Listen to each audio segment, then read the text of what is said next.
took the weight of the world on his back, bleeding love down a dirt-stained track.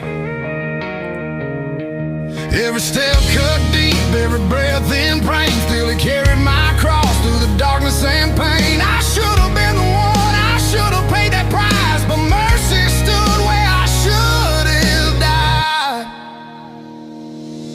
He walked for me, bled for me, through the fire, through the agony. Love so fierce it broke my chains. The Lamb of God still knows my name. He took my place, set my spirit free. Jesus walked that road for me. They drove those nails, the sky turned black, the thunder rolled, no turning back. He cried, "It's done," and bowed his head. The grave was full, but it couldn't hold him dead. 3 days later, the stone rolled wide. Now death defeated, my King's alive. They walked for me, bled for me, through the fire, through the agony. Love so fierce it broke my chains. The Lamb of God still knows my name. He took my place, set my spirit free. Jesus walked that road for me.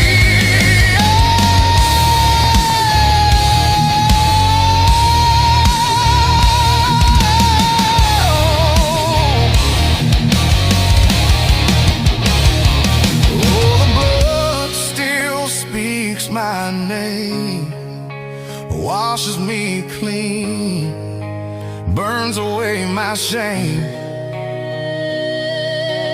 Hands raised high, I'm not the same. He walked that road, now I'm unchained.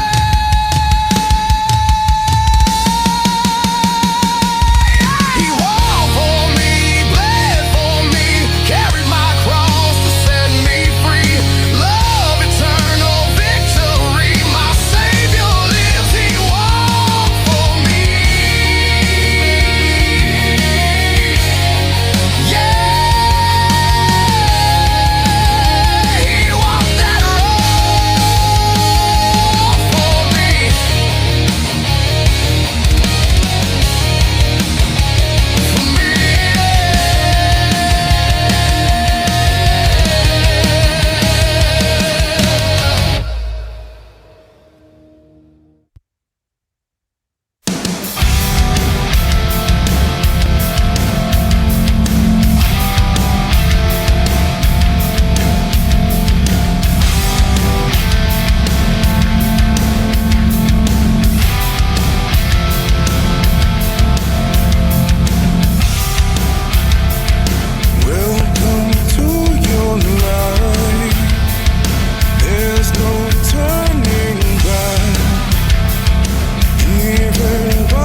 why do you want to be here? Why do you love space? Why do you love being a part of history? We're going back to the freaking moon, that's why. Why do you want to be here?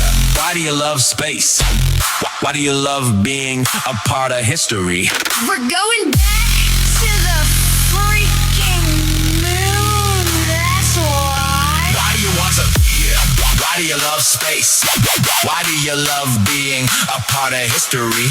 We're going back to the freaking moon, that's why. Why do you want to be here? Why do you love space? Why do you love being a part of history? We're going back to the freaking moon, that's why. Why do you want to be here? Why do you love space? Why do you love being a part of history? We're going back to the freaking moon, that's why. Why do you want to be here? Why do you love space? Why do you love being a part of history? We're going back to the freaking moon, that's why.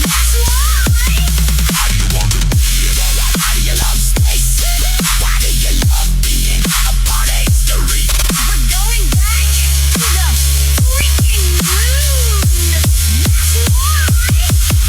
do you want to be here?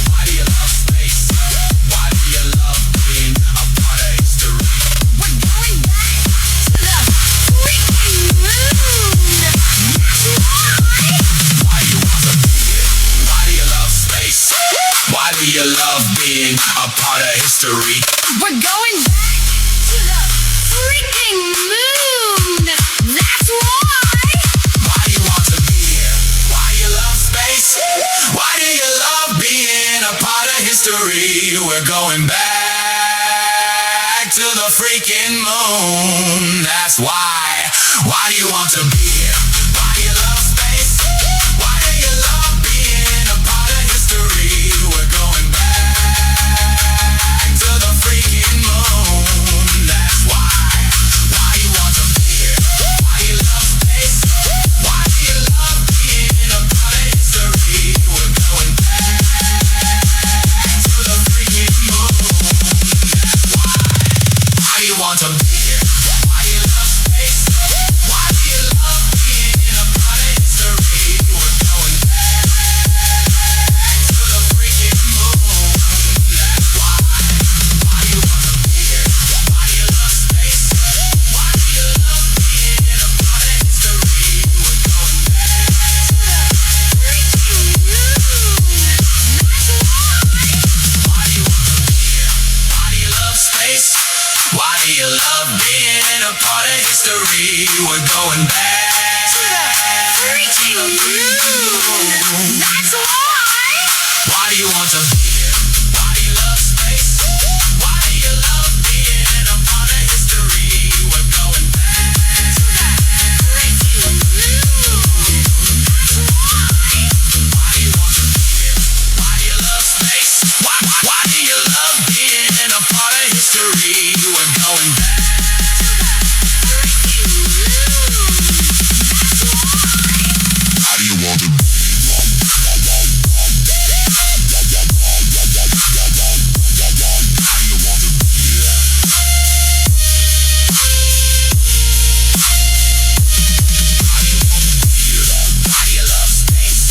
to the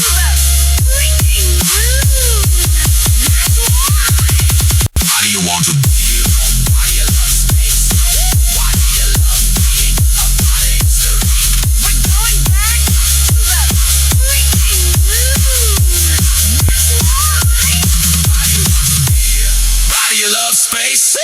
Why do you love being a part of history? We're going back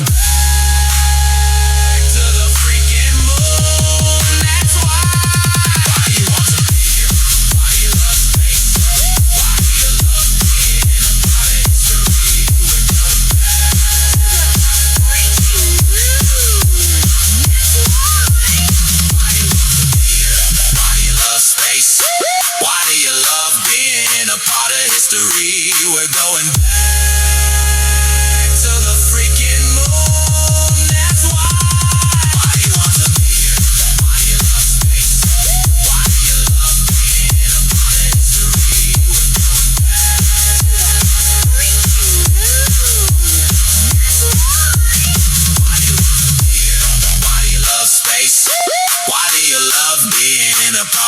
history. We're going back to the freaking moon.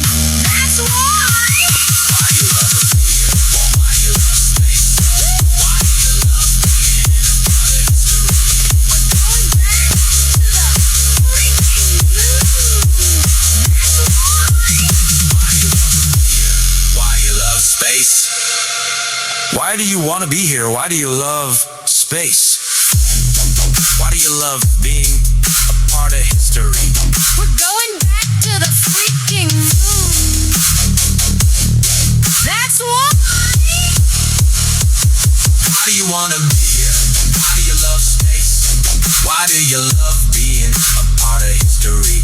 We're going back to the freaking moon. That's why. Why do you want to be here? Why do you love space? Why do you love being a part of history? We're going back to the freaking moon. That's why. Why do you want to be here? Why do you love space? Why do you love being a part of history? We're going back to the freaking moon. That's why. Why do you want to be here? Why do you love space? Why do you love being a part of history? We're going back to the freaking moon. That's why. Why do you want to be here? Why do you love space? Why do you love being a part of history? We're going back to the freaking moon. That's why. Why do you want to be here? Why do you love space? Why do you love being a part of history? We're going back to the freaking moon. That's why. Why do you want to be here? Why do you love space? Why do you love being a part of history? We're going back to the freaking moon.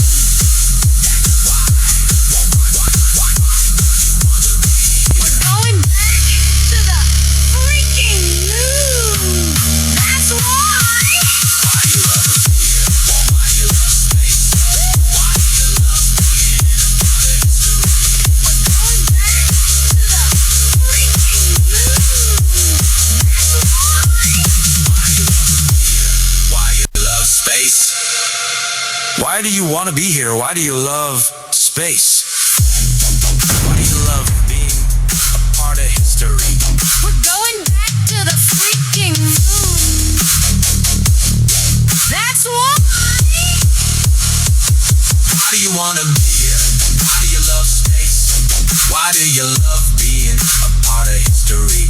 We're going back to the freaking moon. That's why. Why do you want to be here? Why do you love space? Why do you love being a part of history? We're going back.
swimming into the light.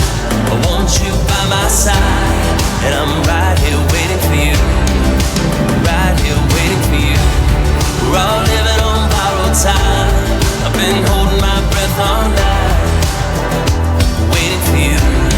And now I'm diving into the deep end, and I'm not scared. I'm not scared. And I'm in way over my head, and I'm not scared. I'm not scared.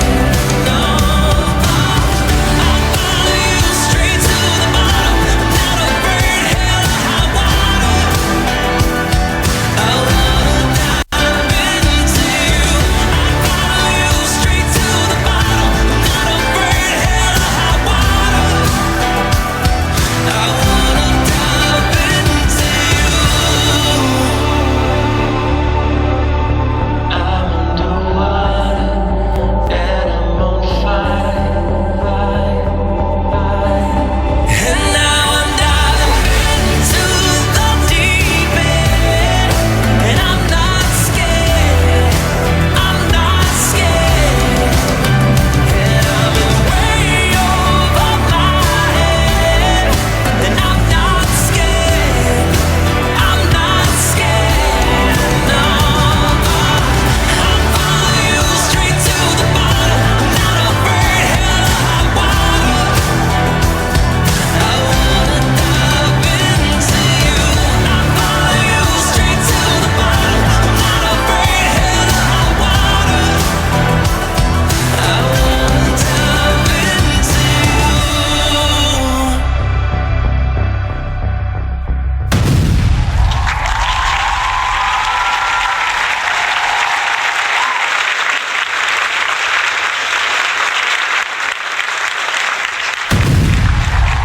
Welcome, everybody, to America Rising News. I hope everybody had a great day and even had a great Wednesday, as I had yesterday off. Shout out to Johnny for covering.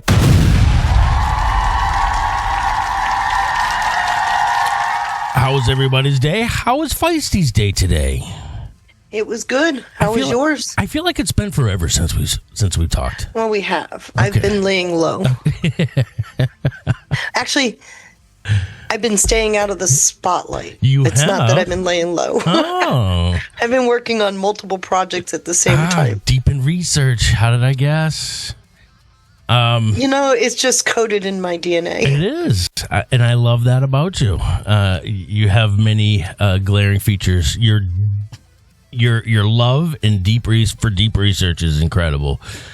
I enjoy this stuff. Yeah, you and me both. I enjoy learning because we've learned so much. Yeah, I have to say I've learned a lot over the last 10 years. And today was really kind of holy cow. There was a lot that happened today. Yeah, right? to say the least. Got lost in all of the news was how Tulsi Gabbard took In-Q-Tel away from the CIA. Wait, what? It's not finalized yet. She's working to do that. Of course, the CIA is a little upset. Is she trying to... Because I was hearing word that maybe might be on the chopping block, which my heart skipped a beat when I heard that. If that's the case, I would be surprised. I would be too. Trump has very carefully aligned himself with quite a few military intel people. It doesn't make sense. Doesn't make sense. No, you're right. You know what?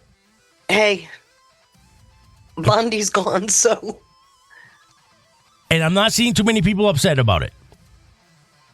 Well, on the right, they think that she hasn't done well by the Epstein case. On the left, they think she hasn't done well by the Epstein case. For Trump, he's conveniently distanced himself from her, and she's still going before a closed-door deposition before Comer on the 14th, which I find very intriguing. Yeah, that is interesting. And she joined him yesterday in the Supreme Court. Yes. Apparently. As did Todd Blanche, by the way. And Todd Blanche conveniently did that proffer agreement. So, Yeah, it would be. Todd Blanche is obviously going to remain acting because he's got all those caseloads. The deputy attorney general is the one that oversees all the caseloads. well, so and the attorney general doesn't necessarily. They don't prosecute. It's essentially their judgment skills. The attorney that they're general looking is for, a right? political position. They're not. Yeah. They're not typically legally facing. The deputy attorney general is the one who brings these cases. So the rumor that she is ousted because of the Epstein files is interesting because it wouldn't be in her purview to push those. But it is interesting that she is now a private citizen. Yeah. Did he Before do that she for goes her before that protection? deposition. I'm sorry? Did he do that for her protection or to, throw her a bone? She would have been shielded as AG as to what she could say. Not so shielded now if there's not an ongoing investigation. And the DOJ's already said they're done. There's no. Todd Blanche just said they're done. There's no more. Nothing. They're done with it. Yeah. There's no cases. Nothing. Which is interesting for all those poor victims, I was right? just about to say that. You took the words right out of my mouth. those poor victims. There's nothing. If there's nothing to prosecute, Right. And a lot of things have happened. So good to see everybody. I hope everybody, like I said, had a great day. And we do. I mean, couple of topics, notable topics for the day. The Bondi firing, and the I loved replacement. his term. Did you love his term? What? How what did he say to her? Oh God, what did he say to her? Was it a post on Truth Social? Yes, but I think I sent it to you privately. Hold on. He said he's releasing. She's going on to a very important position in the private sector. I had to laugh. I said in my chat room, I used to use very similar language when I fired people. Yeah. You didn't want to like, he appreciated. But Peter I think he Ducey appreciated did her say loyalty. that he had talked directly to the president and there was no bad blood. Yeah, I think he appreciates her loyalty, and for that loyalty, he's not just firing her for the sake of Isn't that firing the her. interesting thing? Yeah. She's always been painted as Trump's sycophant. Well, like Now you said, she's gone supposedly because of the Epstein files. Right. And the fact that she's not going after his political adversaries. Well, now that he's distanced herself from her, yeah. she can say whatever the hell's on her mind. Whatever the hell is on her mind. Well, like I said, good to see everybody. And a couple other topics. Birthright citizenship. Tina Peters, everybody. Tina Peters, big news on that. Iran and NATO. Yeah, that's sad. We got Palm Sunday massacre of the Christians in Nigeria, and that is just, nothing in the news on that. They've been very silent. Which is a and that tragedy. pisses me off. Yeah. And then on top of that, one other notable topic would be Trump's mail-in ballot executive order, which I see it as a trap that he is setting for Democrats for a future case. And I think they bit. I see it a little differently, but that's okay. Oh, good. I love it when we do that. And then and many other topics. But before we get to all that, I just want to say hi to Ann Boyer, Tammy Holland, Dana Shell. Hey, there's Ash. Is that a new name? Deb Kim. Welcome. Feisty Cat, I've missed you. Oh, that's so yeah. sweet. T. Gray Q. Tammy Holland. We got C.W. Varnum out there. 12 Popcorn. Marissa. Q New. Love that. Shell G. Let's see. Who else? We got Buttons. What's up, Buttons? Like that name. Moonshine Mitch. P.L. Baldry. Welcome in, Sober Lady. And then, of course, the one and only Pill.net. Krista. We got Marissa. Ash over there, too. Gigi been working it for the win. Lobster Mobster. What's up, Lobster Mobster? Dropping a phone call. Let our Tina go. Yes, it's our Tina. feel bad. I can't wait till we get into this. I have so much to say about that. We were talking about it in my chat room just now. Good. Because there's a lot that I think You're rolling up your sleeves. You're ready, huh? I think I think people are going to want to hear what we got to say, and what you have to say about it, because I found your response very interesting. Mm-hmm. You always find my responses Of course interesting. I do. You're brilliant. No, I'm not. Earmuffs. I'm sorry. I should have said earmuffs first. Thank you. And Dixie started the show off, though, with a phone call from Dixie. God bless you, Dixie. Thank you so much. And just fed up with a cookie. Says, I trying to get involved on Telegram. Just fed up. Oh, you came to the right place for that. Just fed up. Aren't you? I thought Just Fed Up was in my Not room. necessarily from me, because I'm still Telegram retarded, but this one over here is good, and Ash can help you out. Ash is tremendous with that stuff. Trust me when I tell you, Yeah. you will be an expert pretty quickly if you gave it half a try. Yeah. It's actually a pretty intuitive, It's a good resource. platform. Yeah. Sorry to put too much on your plate, Ash. She's got poor so Ash. she's got so much. Thank you, Just Fed Up. S. Jones, thank you for the beggar shades. Evening, Sean. Much love to the great mods. Best famine is definitely the arm fam. I love that, S. Jones. God bless you. God bless you. No, Mom. You keep crushing it yourself, S. Jones. And thank you, Krista, with a can. Krista says, good evening, Sean, Feisty. Happy Good Friday and happy Easter. A few days early, though. Yeah, a little early. Yeah. Today was the Last Supper. We gotta rest in that one. I like that. And thank you to Redfish for the cookie. Mitchell with a fleet already. What is going on? Shout out to Mitch. God bless you, bro. Keeping this channel afloat. Thank you to Rockin' John with a phone call. I think I got that one. Just calling in to say this channel is freaking awesome. Hello. Well, it's true. Shout out to Rockin' John, which is a great name. Lobster Mobster, I think I got that one. Yeah, another phone. Wow. Lobster Mobster with another phone call. Then award her the Presidential Medal of Freedom. I wonder if you could do that while she's in prison. That would be great. Wouldn't that be awesome? Yeah. The court spent a lot of time today talking about why Trump didn't have the authority to pardon her. And I got to the point where I was reading it going, duh, move on. I think it's going to come I think it comes on. in later. Yes. Not to give too much away. I do think it comes in later. Yes. I think a lot's going to come later, right?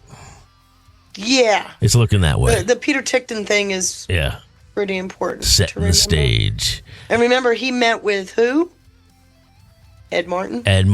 Eagle Ed Martin. Right. So I do think there's more. But I don't want to give it away. Not yet. Yeah. Thank you to Krista. Feisty, Mary and I quoted your take on Tina from your chat room today in Truth Blitz, and we directed everyone to your channel as well. See what ARM does?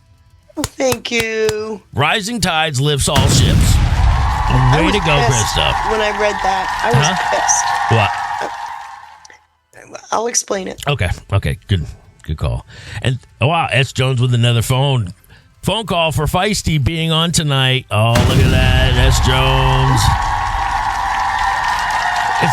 It wouldn't be the best channel if it wasn't for having the best chat. So give yourselves a round of applause. We have to concede to the fact that you do have a phenomenal chat. Yeah, that's right. Yeah. That's something I definitely don't mind bragging about. I don't. You can keep patting yourself. I don't like being braggadocious, but that's one thing I'm certainly proud You have a of. phenomenal chat. Yeah. But I have to say, it's very similar to my chat, and it looks like our two groups marry well. That's right, because we've tried this. Well, yeah, it's been tried with others, and many of the ARM family have joined my chat, and they just slipped right in as if they've been there forever. So I love them all. It's the objectivity. That's what Yes. it is. At the end of the day, it's It the is. objectivity. And I went to visit my folks yesterday, and that's me and my father talked about that ad nauseum, just the basic concept of objectivity. And it's refreshing. I think it helps him because he's still always involved in these online Facebook wars with people who are just, orange man bad. Everything's just orange man bad. That's all hyperbolic. I'm like, Dad, you can dismantle easy. You just highlight Look who Just Fed Up just said. What? Thanks to Feisty, I keep seeing everything from from entropy, An entropy and point a of view. negentropy. It's maddening. I know, right? Just Fed Up has Once been. you see it, you can't I unsee know, it, though, yeah. right? It goes with a lot of things that we cover.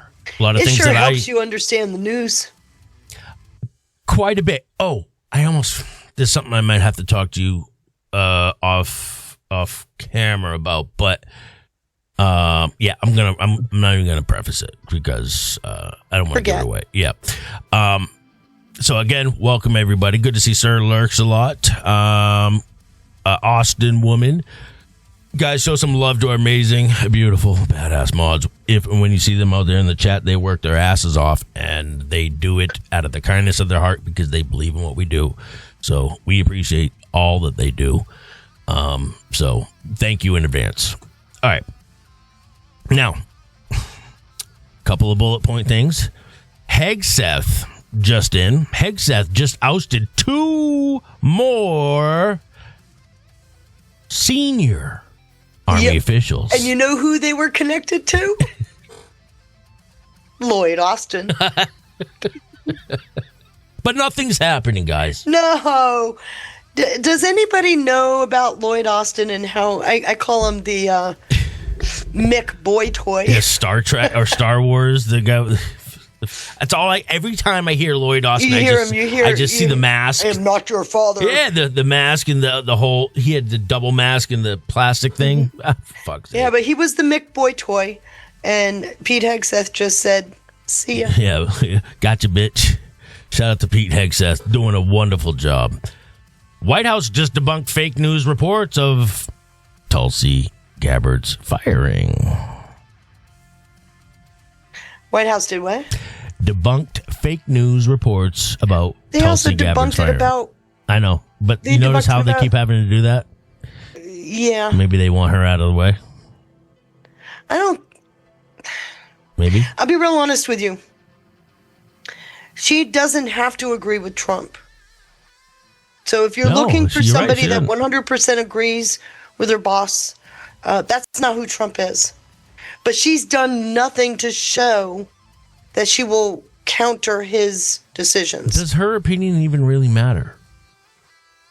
For what she does? He may ask for it, but no, from a strategic or no, from a she's- media perspective, it She's doesn't more matter. the person who sets She the just collects intel it. priorities Right. and gathers that intel. Right.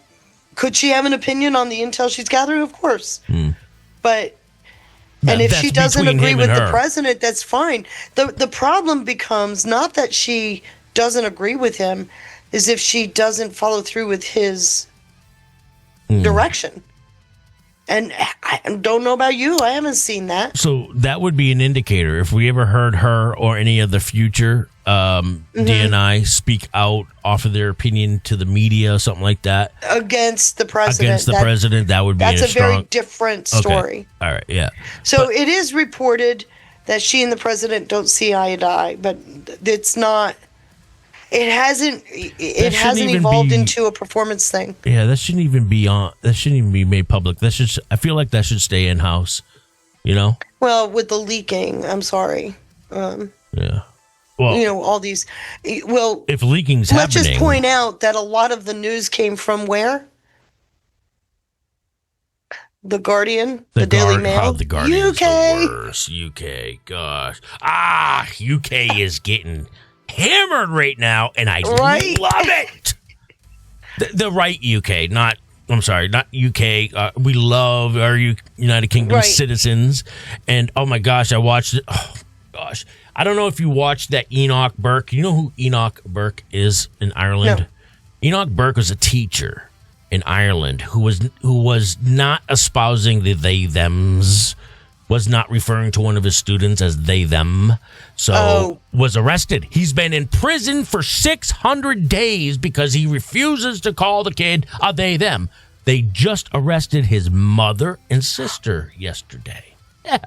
When they went to visit him in prison, they left their jobs early so they go to visit him in prison. They were waiting for them outside of the prison and arrested them. And now they're going to serve 2 weeks in not jail, prison. Because they went to visit him? Yeah, I don't. And the church is not even sticking up for them in Ireland. Well, the church has been, I mean, come on. Yeah. I've mentioned this many times. When they took the COVID money, all bets were off the table. The church was no longer servicing as the foundational norms and values pulpit. And they haven't. I mean, there's been so many issues. That's why I think part of the what happened with the Christians being slaughtered, I think this is partly why the media doesn't need to talk about it, because you don't have a church demanding it. Oh, yeah, and I hate it whenever one church or even a small group of church reflects the actions of the many, or vice versa. I don't ever want to get into that. I don't ever want to be involved or play a role in that, right? Mm-hmm. Which is like that's like straw manning. Also, actor from Bob's Burgers, for those of you guys out there that watch that sort of thing, I don't, but I know people who do. Bob's Burgers TV was, the TV series was just injured, majorly injured, in a very fiery New Hampshire, or as I refer to it, nude hamster, car crash. Governor Ayotte assisted with the rescue, actually. Also, FBI is now warning Congress of major cyber hack involving China that could threaten national security. The White House denies Daily Mail claim that Bondi was fired for tipping off Swalwell about FBI's release of Fang Fang files. Yeah. I love the reading that's happening from that. Finally, after 11 years, charges dropped against pro-life investigator David Daleiden for exposing Planned Parenthood's baby parts sales. Oh, my goodness. Finally. Yep. 11 That's been going on years. since, what, 2019? Yeah. Well, 11 years. So longer. A little bit longer. Former J6 defendant turned DOJ senior advisor has just resigned, says Deep State wrought too entrenched to expose from within. I don't know that I completely agree with that. Right? So what's going on with that? Do I think the deep state is entrenched? Yes. Yeah. But I think their fortifications have been weakened. Yeah. Mamdani, the Magic Carpet Rides, Mamdani's New York. Masked man kills 7-month-old baby in a stroller in broad daylight. Yeah. Incredible. In broad daylight. That's happened 7 months. before, though, I will say. Yeah.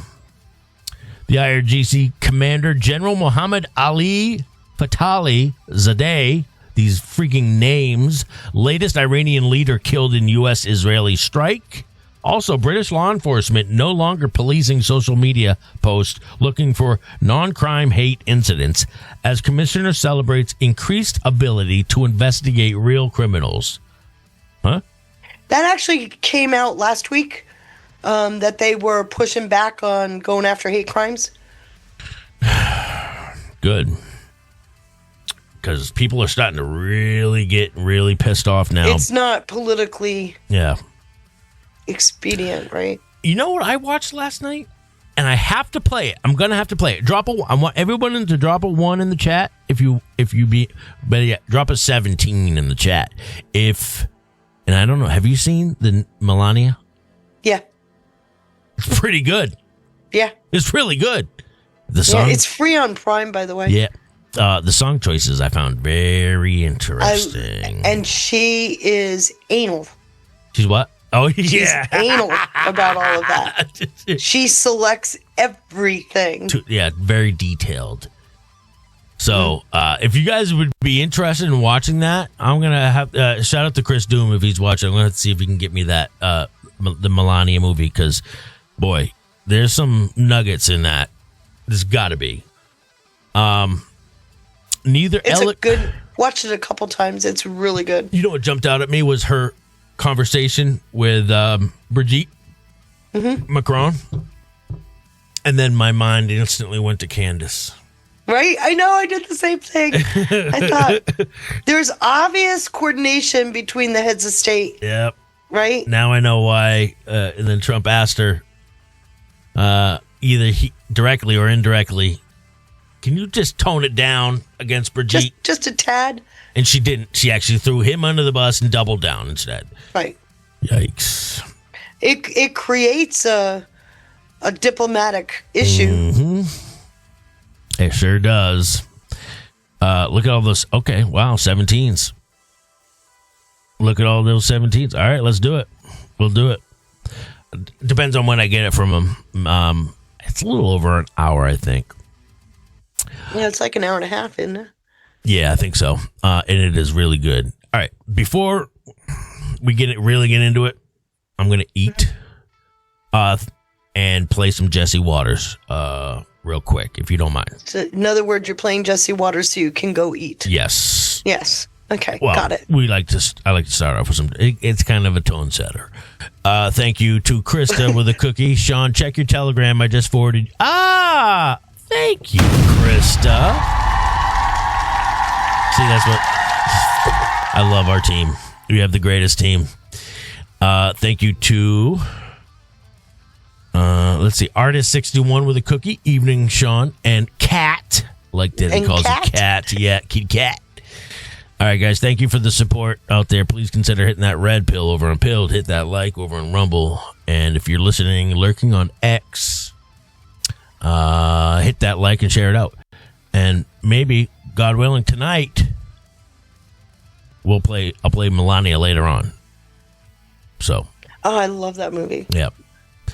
All right, you ready? Mm-hmm. All right, let's do this. Do it. Here we go. Jesse, here we come.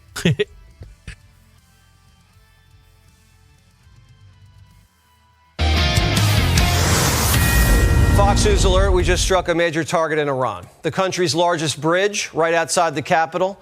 The commander-in-chief saying it came tumbling down, never to be used again. Sources say the bridge was used to secretly transport missiles from Tehran to launch sites. A U.S. defense official tells Axios that more bridges are likely to be bombed as the president sends Iran a warning. Quote, it's time for Iran to make a deal before it's too late. And there's nothing left of what could still become a great country. And we have some big targets on our list. If there is no deal, we are going to hit each and every one of their electric generating plants very hard and probably simultaneously. We have not hit their oil, even though that's the easiest target of all, because it would not give them even a small chance of survival or rebuilding. But we could hit it, and it would be gone, and there's not a thing they could do about it. If they haven't gotten the message, they will soon. To join our expanded fleet of Warthogs, more of our F-18 Super Hornets we're just seen launching from the USS Abe Lincoln as we conduct dynamic bombing campaigns deep inside of Iran.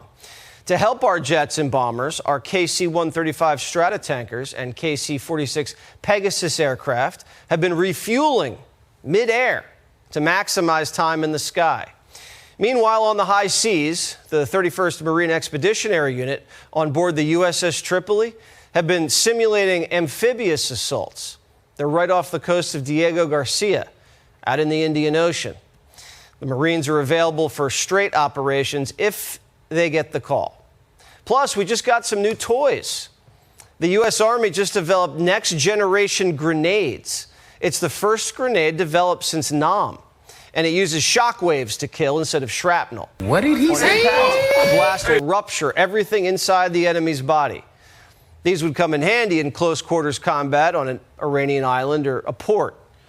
And more assets are moving into theater. The USS Gerald Ford is just a few days out after repairs in Croatia. The USS Boxer, the ship full of Marines, choppers, and fighter jets still sailing full steam ahead. The president says we're entering the final stage. I can say tonight that we are on track to complete all of America's military objectives shortly, very shortly. We're going to hit them extremely hard over the next 2 to 3 weeks. We're going to bring them back to the Stone Ages where they belong. Israel's going out with a bang. In 48 hours, they've struck over 400 targets and dropped 650 munitions on the enemy. The IDF eliminated battalion commanders, including the top guy in the regime's ballistic missile unit. These strikes are hitting the mullahs where it hurts the most, in their Persian purses. Overnight, the Israelis struck the Guard's central financial headquarters. The funds coming out of this building pay for Iran's armed forces and provide billions to their proxies. On top of that, they took out the commander of the regime's oil headquarters. This is what you'd call a hostile work environment. Iran's on the verge of a depression. The Guard's policies have bankrupted the country with high inflation and unemployment. And their stubbornness and nuclear ambition pushed the country into a war against the world's greatest military. To prevent uprisings and cyber warfare, the regime shut the internet off, which then shut off all commerce. The streets are hot. The regime smells a coup coming, and they're going on an execution spree. In the last 2 days, they've killed 4 dissidents. The clock's ticking. They're running out of money and missiles. The only leverage they have left is uranium. And Trump's watching it like a hawk. We have it under intense satellite surveillance and control. If we see them make a move, even a move for it, we'll hit them with missiles very hard again. Gotcha, bitch! We have all the cards, they have none. With their air defenses gone, Epic Fury's setting up a softer target. If Iran ever tries to nuke up or rearm, the next president can mow the grass. The main issue is the Strait. If they mine it, we have tools. American Avenger-class minesweepers can take them out one by one. We used these during the Gulf War and destroyed over 1,000 mines off the coast of Kuwait. The Navy's also upgraded our littoral combat ships. Those are the shallow water vessels with 50 caliber machine guns attached. We also have choppers equipped with laser mine detection systems, too. And this just in, oil tankers are starting to move through the Strait. 3 ships with insurance hugged the coast of Oman and slipped into the Gulf. The Arabs are also feverishly building new pipelines to feed oil into the Red Sea so the Strait can never get held hostage again. Trump seems calm. He's telling the world to just sail back in. So to those countries that can't get fuel, many of which refuse to get involved in the decapitation of Iran, we had to do it ourselves. I have a suggestion. Number one, buy oil from the United States of America. We have plenty. We have so much. And number two, build up some delayed courage. Should have done it before. Should have done it with us, as we asked. Go to the Strait and just take it, protect it, use it for yourselves. Macron says that's unrealistic. And to be honest, he's right. The French and the Europeans have been AWOL since World War II. It's America's job to control the water. We're the only country with a real navy. They're out of shape. And instead of getting off the couch, they're bitter. And the Strait's closed, and they're blaming us instead of the mullahs. One White House source told Politico, quote, "It's like these mother effers always talk about Article 5. Okay, well, Iran has been blowing up our soldiers and ripping their wings off for, half a century. And we finally responded. And now they're going after all our major non-NATO allies in the United States. And you guys are saying not only you're not going to help, but you're closing your airspace to us? Really?" Iran was transitioning into North Korea. Bill Clinton had the chance to bomb Pyongyang's nuclear reactors in the 90s, but he backed off and he sent Jimmy Carter to negotiate. They toyed around with Jimmy, and then it was too late. Surprise, surprise, North Korea got a nuke. We were treating Iran the same way. We sent cash, diplomats, love letters. Sanctions went on, sanctions went off. The whole time, Iran raced toward a nuke, and their missile ranges kept growing. They can hit European capitals, and sooner or later, we'd be in range. Last night, the president said he did something that other presidents said they were going to do, but never did: prevent Iran from getting a nuke. But Democrats who knew Iran was cheating and months away from weaponization are rooting against Epic Fury. This was Kamala last night before Trump even spoke. Listen. Hey, everyone. So I'm not going to be able to watch the president's address tonight. But here's the thing. He brought America into a war that people do not want. And I bet you he's going to try and claim victory tonight. But the reality is we're watching what he does instead of listening to what he says. We're about to enter week 5. Most analysts believe this has been pure military dominance. CENTCOM Commander Brad Cooper says we're making undeniable progress, and enemy Navy aircraft and defense systems are non-existent. Democrats are saying 33 days in that it's a quagmire. The president says think again. World War II lasted for 3 years, 8 months, and 25 days. The Vietnam War lasted for 19 years, 5 months, and 29 days. Iraq went on for 8 years, 8 months, and 28 days.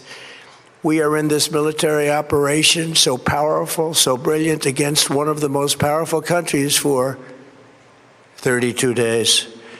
And the country has been eviscerated and essentially is really no longer a threat.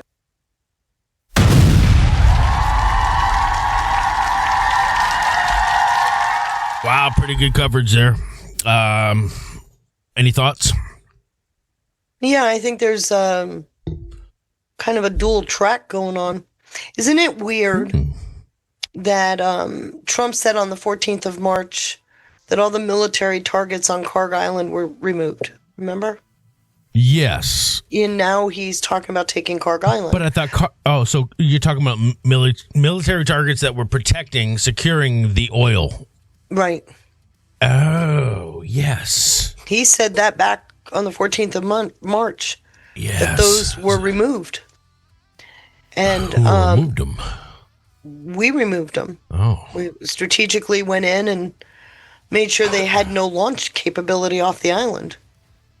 So the idea of taking Kharg Island is about distribution, right? Because that's their distribution point. You'd think so. Well, when you look into what Iran is doing, it's kind of a fragmented system, but they're doing bilateral agreements with India, China, lately the Philippines, where they're paying $2 million a tanker to go through the strait. Everybody else is languishing. Some 2,000 tankers are languishing, but their tankers are getting through. So China has no reason. They're going to leverage for as long as possible. They're making some money off of this, but it really seems China is. Yeah, they're making good money. Why? Because they're trading oil in yuan now. Remember? Right. Okay. We're not using the petrodollar. Right. Okay. And they're using Mbridge, which is a digital cross-border. Right. Oh, man. So they've got different payment rails. So, let me save this. All right, let me get this up on the screen. I think this is a good segue from that, and it's I love everything he wrote here. I wanted to get your take on this. And okay, there we go.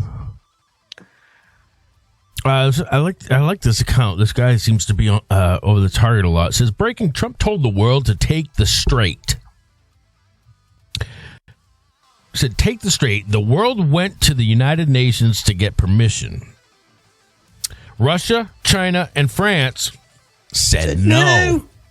On April 2nd, that would be today, Bahrain brought a fourth draft resolution to the Security Council authorizing member states to, quote, use all defensive means necessary to secure transit passage through the Strait of Hormuz for a minimum of 6 months. It was the product of weeks of negotiation among Gulf states, watching their economies suffocate while 84 tankers, Feisty, exited Hormuz in the entire month of March. Yeah, they're down to like 5% of their normal traffic. Yep. So it's killing the Iranian economy. And I got a feeling this is how, like, Is this how, like, the city of London is trying to get Americans to, I don't know, oppose this by somehow manipulating the price of oil? That's how I see it. I see it as like It could be, but why do but I feel like the city of London is putting their grubby hands on and manipulating the Strait of Hormuz and then somehow manipulating the price of oil to make Trump look bad? Does that make sense? No. Because we're paying too, right? Let me just say this. If Trump wanted to take Kharg Island and militarily go after Iran any further, he could have already done it. There's a reason why there's more rhetoric than action. Okay. Would you agree? I don't know. He could have already... Tankers could be going through that strait. That's why I'm like, what the hell's stopping it? I don't think it's about that. What do you think it's about? So right now, Iran controls, thanks to the city of London, they can weaponize the strait. That's what Which I'm they've saying. done. But take it a step further. What is Trump doing? He's telling them, look, if you want oil, you better get in here and help de-escalate, which you heard Starmer do just last night. So is he? Oh, you think he's doing it to show their ass? Yes. What did Starmer do? Did you listen to Starmer's 10-minute spiel? Yes. Did you catch where he's not leaning into Iran? Instead, they're adapting to a new way. He And I feel like he's being told what to do, too. He brought up renewables and green energy again, right? Mm-hmm. Yep. As if that's a solution. Yeah, and now he's telling his citizens, telling the British citizens to cut back on your energy usage. Beside that, I mean, his entire speech was communist leaning, but that's okay. But what I'm getting at is rather than, and he kept using the word de-escalation, but his way of de-escalation is tuck your tail between your legs and run the other way. Right. And for that matter, so did Australia. They basically did the same thing. In Spain and France and they're like, okay, we'll not use oil. We'll go to renewables. the same countries that are supposed to be allied. They're NATO countries, and we have been funding NATO. It doesn't. What is happening though? They can put their tail between their legs all they want, but if energy controls the global economy, doesn't matter. Everything goes up, and we've got a fragile global economy. So no matter how much they try to de-escalate by running away, they're still paying the fallout. The oil shock is enough to tip a lot of these countries. So by not getting involved, it's arguably raising everything up for them. It's raising everything else.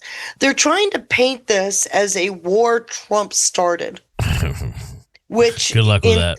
For a lot of people here in this country, it works. All right, so I just watched a clip last night because I'm a glutton for punishment. So yeah, you are. So I look for like the ones that are that have the counter arguments. There's a sniper who goes by the name of Nicholas.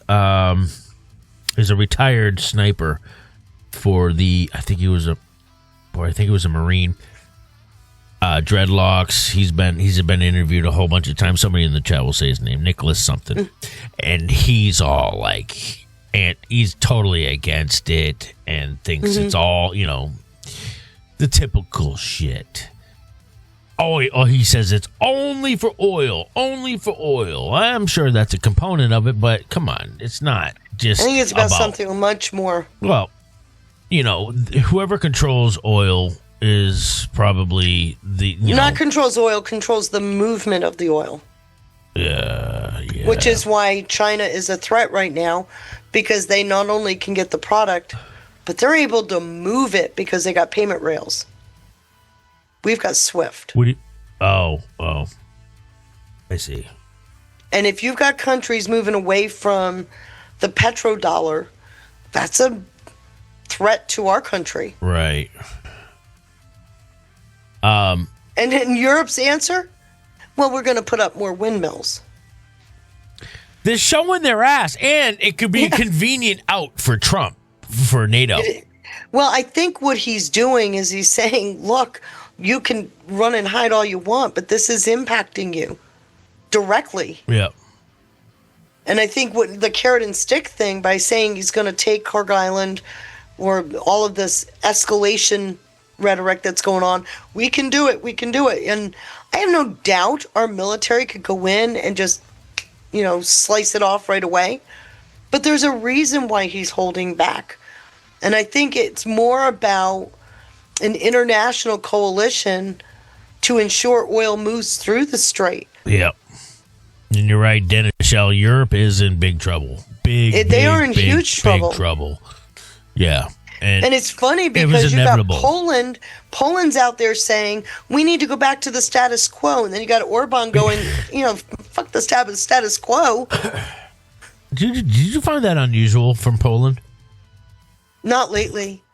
They were saddled up with Europe with regards to Ukraine, so I'm not shocked. Oh, okay. So China, let's see, where did I leave off here? China broke silence in France, a NATO ally, whose largest shipping company, CGM, has 14 vessels trapped in the Gulf, broke silence alongside them. The objections were coordinated. Russia and China called the text one-sided and demanded focus on root causes, quote-unquote. Macron called the military operation, like you said, unrealistic. No vote was held. The resolution died in the drafting room. The strait remained closed. And every Gulf state that heard Trump say, quote, build up some delayed courage, go to the strait, and just take it, now knows that the legal cover to do so does not exist. This is the diplomatic kill shot nobody is pricing correctly. Without a UN mandate, any multinational naval operation in the strait operates without international legal authority. Warships engaging IRGC fast boats or clearing mines would act under national rules of engagement alone, exposing every government to legal liability and domestic political risk. The UK's 35-nation meeting to, quote, marshal capabilities was already aspirational without a resolution. It is also unauthorized. But do you hear what's being set up? Kind of. They're relying on the UN to give them a legal path. Yes. Trump has already told you the UN is useless. Okay, he's setting them. It's exposure. It's an exposure. But again, to who though? They'll blame it on the Exposing to who? UN, and it's them tucking their tail between their legs. It's not us, honest. It's the UN telling us we can't do it. My only problem with the exposure operations is who is it exposing it to? Right now, it's among the players because people aren't catching the significance of Trump's rhetoric with the carrot and stick. What China and India and the Philippines are doing to get their energy needs met. You've got what's his name out of Germany saying we're going to rebuild Nord Stream. I mean, there's all these unrealistic plans to do everything they to can bypass it. to become independent from that strait, and it's not possible. Remember, it's not just oil that goes through there. What else is it? Well, everything Europe is dependent. China, 45% of their oil goes through there, so they're paying $2 million a tanker for passage. I mean, can you believe that? I mean, you're going to pay just so your tanker doesn't get blown up. You're going to pay, a protection tax. Are these answers to a long-term solution? No. I don't care what country you are. There's got to be a different path. And so Trump, who said he's not going after God, he's such a infrastructure, deal maker. just blows up a bridge. Yeah. That doesn't hurt the infrastructure. Of course it And then he does. tells you I can go after their energy grid. I mean, I'm just sitting here going, oh my God. Yeah. Is nobody hearing what's going on? We're playing this word game, trying to get the world to stand up and actually grow a pair Right. and deal with geopolitical threats. The only way to get the bully off the playground is to join together. Or let the bully. Oh, no, that's too late for that. It's too late. That horse left the barn. Extortion going through the streets, Mr. JT. I don't know. Much, 2 million kind a of. tanker sounds like extortion to Yeah, me. kind of. Yeah. Shit. And China, India, and the Philippines are all paying Dana Shell it. just said extortion, too. You guys are pretty good out there. France's position is the fracture that reveals the architecture. Paris denied airspace to Israeli military resupply flights. Now it has blocked the resolution that would free its own ships, Feisty. So Right. CGM, the world's third largest container shipping company, everybody, is a French firm headquartered in Marseille with 14 vessels anchored or diverted because of the closure that Right. France chose diplomatic positioning Well, with they're Beijing attached to China, right? and Moscow, right? Right. Yes. Over the commercial interest of its own national champion. That right there is not neutrality. No. That is a strategic calculation that the relationship with China matters more than the cargo. Would you agree? Yes. Wow. I agree with that. And China's position is the most revealing of all, he says. Right. Chinese vessels already transit the strait freely under the IRGC selective passage regime. That's what I just told you That's about. what- They're exactly paying what you $2 just million said. a tanker. Right.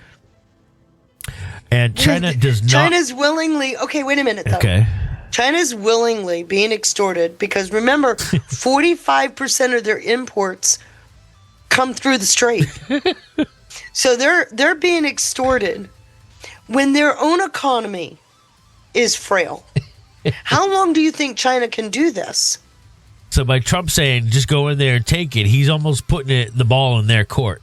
He's basically telling you, He's look, baiting them. you can blame the U.S. all you want. We gave you the passage to go in and let's form an international coalition. Instead of tucking your tail between your legs, let's pull it together. Holy shit. And what did they do? They went to the UN This and is said, Mommy, genius. may I? And the UN said, no, we're not going to let. Why? Because the key voting members of that committee are who? Russia and China. What is China doing right now? They're making money off the crises. Why? Because the oil that's moving is moving via the yuan. They're making money. For as long as they can do this, they're going to leverage that. So what you've got is a fragmented situation that is giving the illusion of stability for some countries, because I'm sorry, that's not stability for China. No. But it's the illusion of stability when in fact all the underlying architecture is collapsing. Wow. It seems, now that I'm starting to understand it more, it seems genius. It is. I actually think so. And I just saw Just Fed Up says, don't forget, a lot of our houses still tied it to EU in some way. They need to realize it's time to pick a side. Yeah, I don't think they're going to pick. I think they're going to fold somehow. I think they duck and run too. Yeah. It's going to actually come down to a really hard, tough love moment, I think. Yeah, and I don't think enough people are. I don't think enough people in America are focusing their attention on Europe at all. Oh, I totally agree. I wish that would happen. Well, they can't. People are trying to fill up their own damn car. I don't see it happening. So, where did I leave off? And China's position is most revealing. I think I got that. Already transit straight freely. The current regime gives China competitive advantage it has never had in global energy markets, and the Security Council veto is the instrument that preserves it. Trump told allies to fight. The IRGC published what happens to their bridges if they do. Ooh. And now the Security Council has told them that they cannot legally secure the strait even if they wanted to. Caught between the president demanding action, an IRGC threatening retaliation, and a council withholding authority. Who do you think collapses? It's got to be the City of London. It's got to be the UN. Oh, the UN. They're going to have to finally say, I can't do this anymore.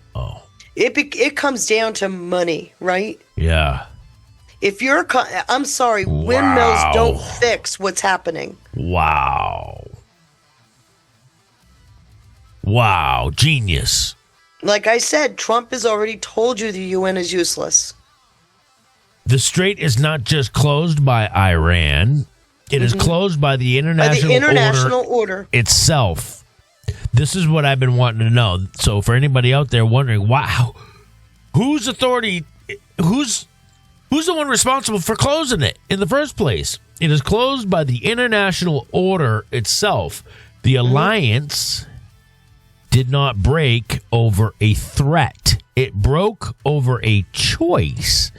And the choice was made in a room where 3 votes weigh more than 20 million barrels a day. Now look at who the 3 votes are again. Okay, who are the three votes? Russia, China, and what was the third country? France.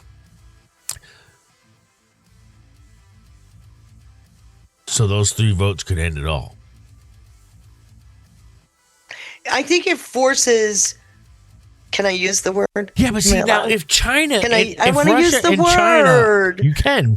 Go ahead. Bifurcation. Oh. They got to make a choice, don't they? Oh. Trump is putting them in an impossible position. They have to make a decision. So would this be Trump in a battle between the deep state of China and Russia, or because I thought he has a back channel and is working with Xi and Putin to take down the New World Order? Okay, it comes down to, wait a minute, put that aside, because it would be uncustomary for China and Russia not to operate in their best interests, right? Trump just removed, remember, China's not working with Enbridge because of international sanctions. But Trump did remove some sanctions against Russia. Okay. So Russia has a limited ability of moving their oil, where they didn't before. And as long as the strait is tied up, whose oil's on the ocean? Not anybody else's. It's theirs. Wow. So China, who's making money off of selling oil because of what they're doing, they're making money because oil's trading in the yuan. And France, well, they're too busy licking China's backside to take a different stance. So now you got these 3 countries that are literally holding up the world. When do you think that breaks?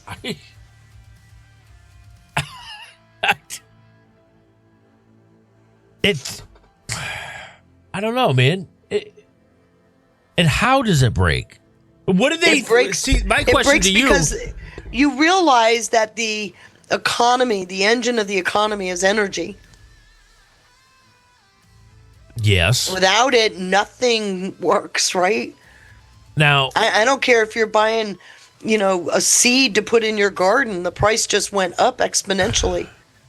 And what's really interesting, though, is if you look at the markets, they're still believing, otherwise prices would be already approaching the $149 a barrel that we saw in 2007. But they still believe that it will normalize soon. We're looking at $200 a barrel. Right now, it's what, 116? Yep. So the fact that the markets aren't moving nearly as quickly as you would have expected tells you that the markets see something. They're seeing stabilization coming out.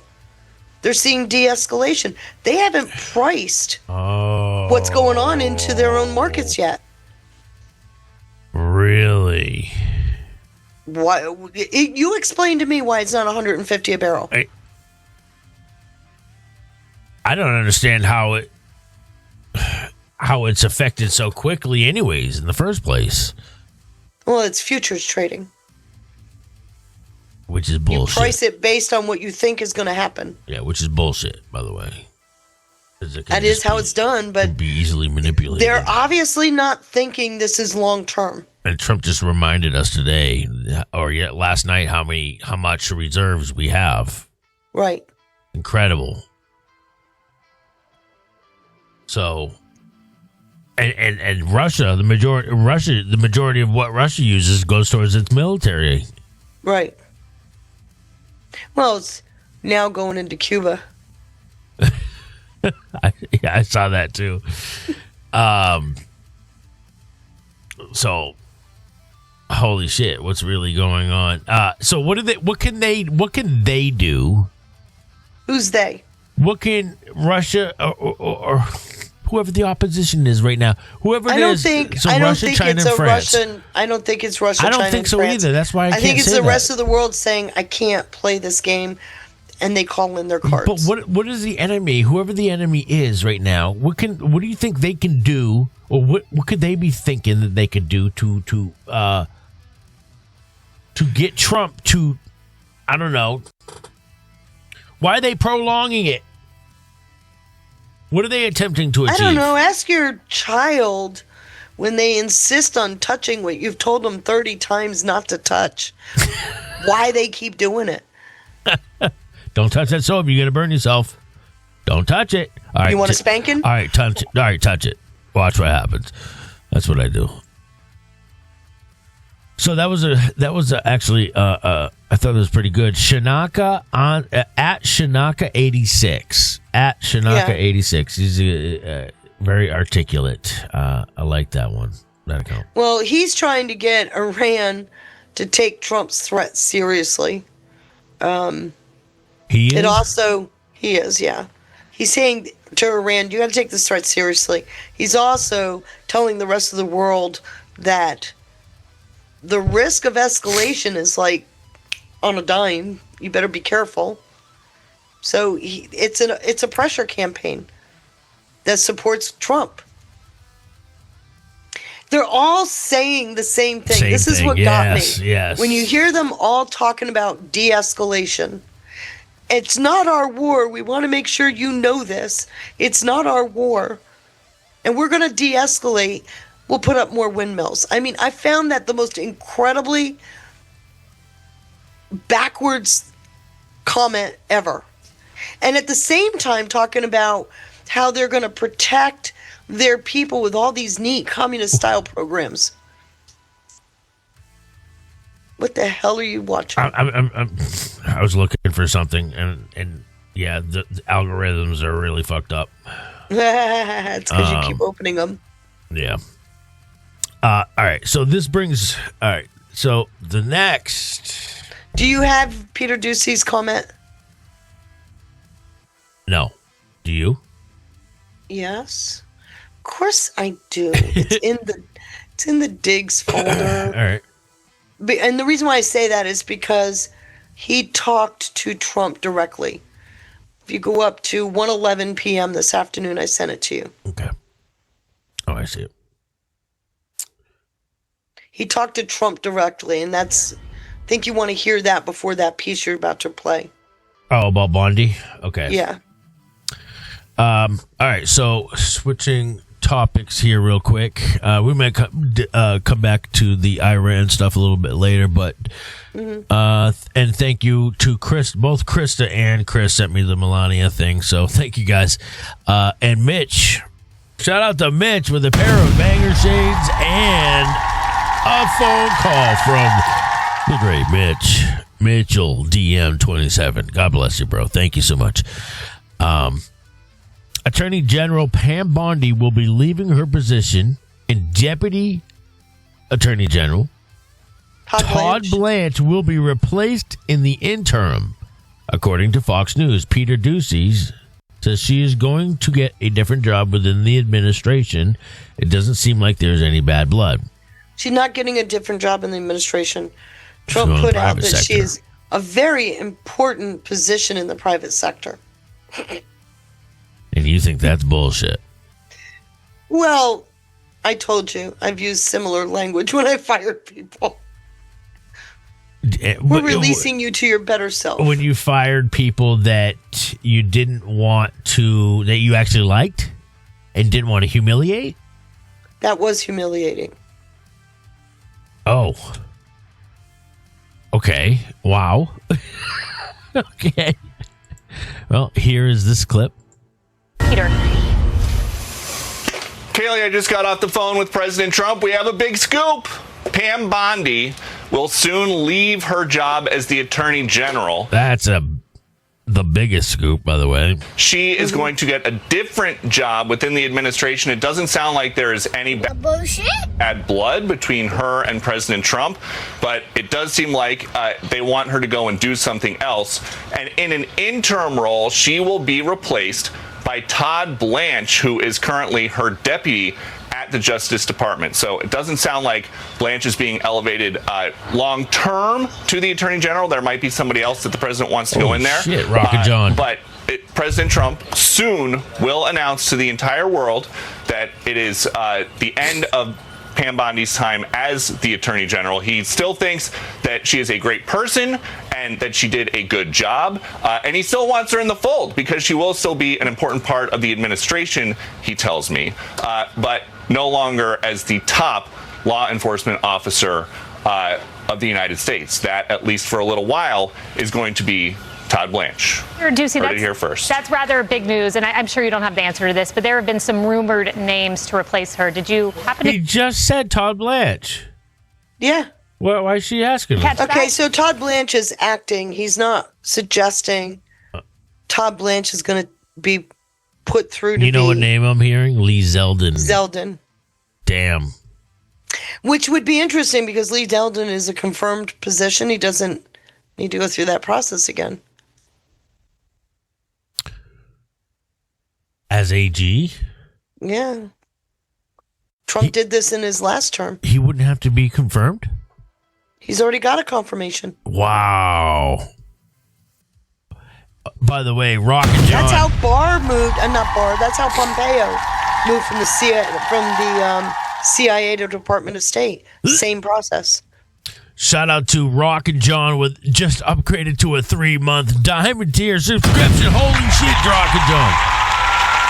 God bless you, bro.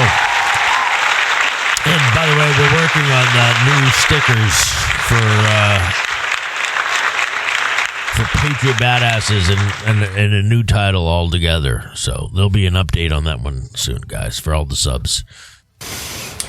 So far, Todd Blanche. Okay. Yeah. All right. We'd be remiss if we didn't ask. Okay. Thank you so much, Peter. And Lee Zeldin. And Trump's comment. Else. We love Pam, and she will be transitioning to a much needed and important new job in the private sector.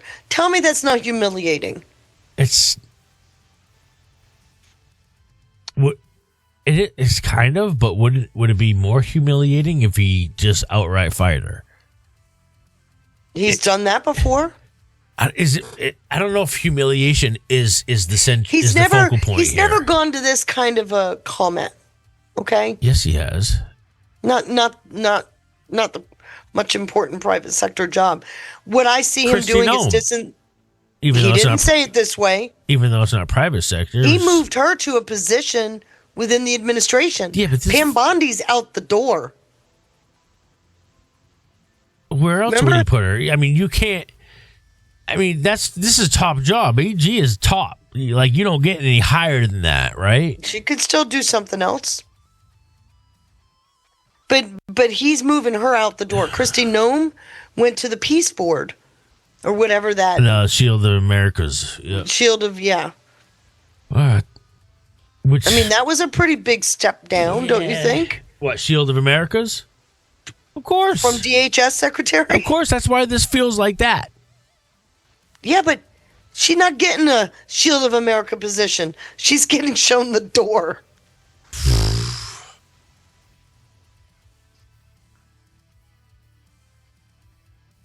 There's a big difference. Yeah, Pam Bondi. So my belief, Yep. because according to Peter Ducey, who also thought she was getting a job in the administration, said he didn't feel like that there was any bad blood. But Trump is definitely, with this post that he put out, Yeah. distancing himself from Pam Bondi. 12 days before she does a deposition where questions are likely going to be brought up about Trump and his dealings with Epstein, because that's been going viral, that Trump knew more about what Epstein was doing than he let on. I think he's liked Todd Blanche's answers and To Katie's. to everything regarding Epstein and like everything. But what did Todd Blanche say? What? There's no there. Right. And he's been on other shows too with people, and he's just like giving very flat out, straightforward answers. It was just like, what do you expect me to do? Here are here's the cases. Here's the options. What do you think? What would you do? I love how he answers it. And I was weary about this guy. Which is in the beginning. why, think about it. Yep. He's the one in the structure who's responsible for deciding what cases are being brought forward. To say that Pam Bondi's being fired over her lack of action on them is completely off balance. So that also tells me, again, Blanche has earned his trust. I think he's earned it in a big way, yes. Yeah. Between the proffer, between the handling of the Epstein files themselves, I think Blanche has earned, and I'm sorry that a lot of people don't trust him, but I think he's done I think he's earned it too. a phenomenal job. Yeah. I'm sorry, Thomas Massey, but you're blowing smoke. I don't give a shit about Tom. The fact that Thomas Massey doesn't like him makes me like him even more. I'm sorry. That means he needs to stay there and be elevated. Okay. Really? I didn't know that about Thomas Massey. He said that about Blanche? No. But he is claiming that Todd Blanche did not release all the files. Okay, yeah. All right. Then I like Blanche even more now. Because fuck Massey. My gosh. Rockin' John just gifted, because Rockin' John's got the biggest heart, just gifted not 1, not 2, not 3, not 4, not 5. Yes, he just gifted 5 1-month Bronx tier subscriptions. Let's go! Congrats to Gambera, Thong Chaser, Wang Dang Doodle, and wait, there's still one more to grab. One, I think there's still one to grab. Somebody's got to get up, scroll up and grab those gifted subs, I think, right? Let's see, 1, 2, 3, 4, 5. There's 1, 2, 3, 4. There's one more left, I think. Jeff Bork. Mona and Jeff Bork. There we go. Congrats, guys. All right. Here's Todd Blanche, who joined Jesse tonight. I like this guy. Yeah, I do too. So, all right, here we go, guys. Oh, what happened to Pam? I mean, look, I think a lot of, Jesse, first of all, thanks. It's great to be here. A lot of what you just said about what happened to the Attorney General is simply not true. As President Trump said today, the Attorney General made our country safe again, and she is a friend, and she did a great job in the first year of this administration, and people should not forget what the Department of Justice that she came into just over a year ago. And so we are a better Justice Department. We are safer as a nation, and we should all be very grateful to the Attorney General for her sacrifice for this country, and for what she did. Yeah, I like Pam Bondi too, but she didn't give Swalwell a heads up on the Fang files, did she? I would not believe that for a second. Okay. Absolutely, positively not. Okay. The president reportedly, probably obviously frustrated that the cases against Tish and Schiff and Brennan and Comey not really going anywhere. Are you the guy that's going to be able to get that done? Look, I think the president is frustrated. Everybody is frustrated because what we saw happen for the past 4 years is unforgivable and can never happen again. And so certainly I don't mind the frustration. I appreciate the frustration because we do have to make sure that what happened for 4 years never happens again. And we don't talk about a diversion, but I can tell you that the Department of Justice is working hard every day. It was working hard yesterday, and we're going to keep on working hard tomorrow. And I'm honored that President Trump has asked me to step in as acting, and also much appreciative for what Pam Bondi did for the past year. I mean, you get the anger. I mean, what Biden and Obama did to this president, you understand there's a lot of anger about that, right?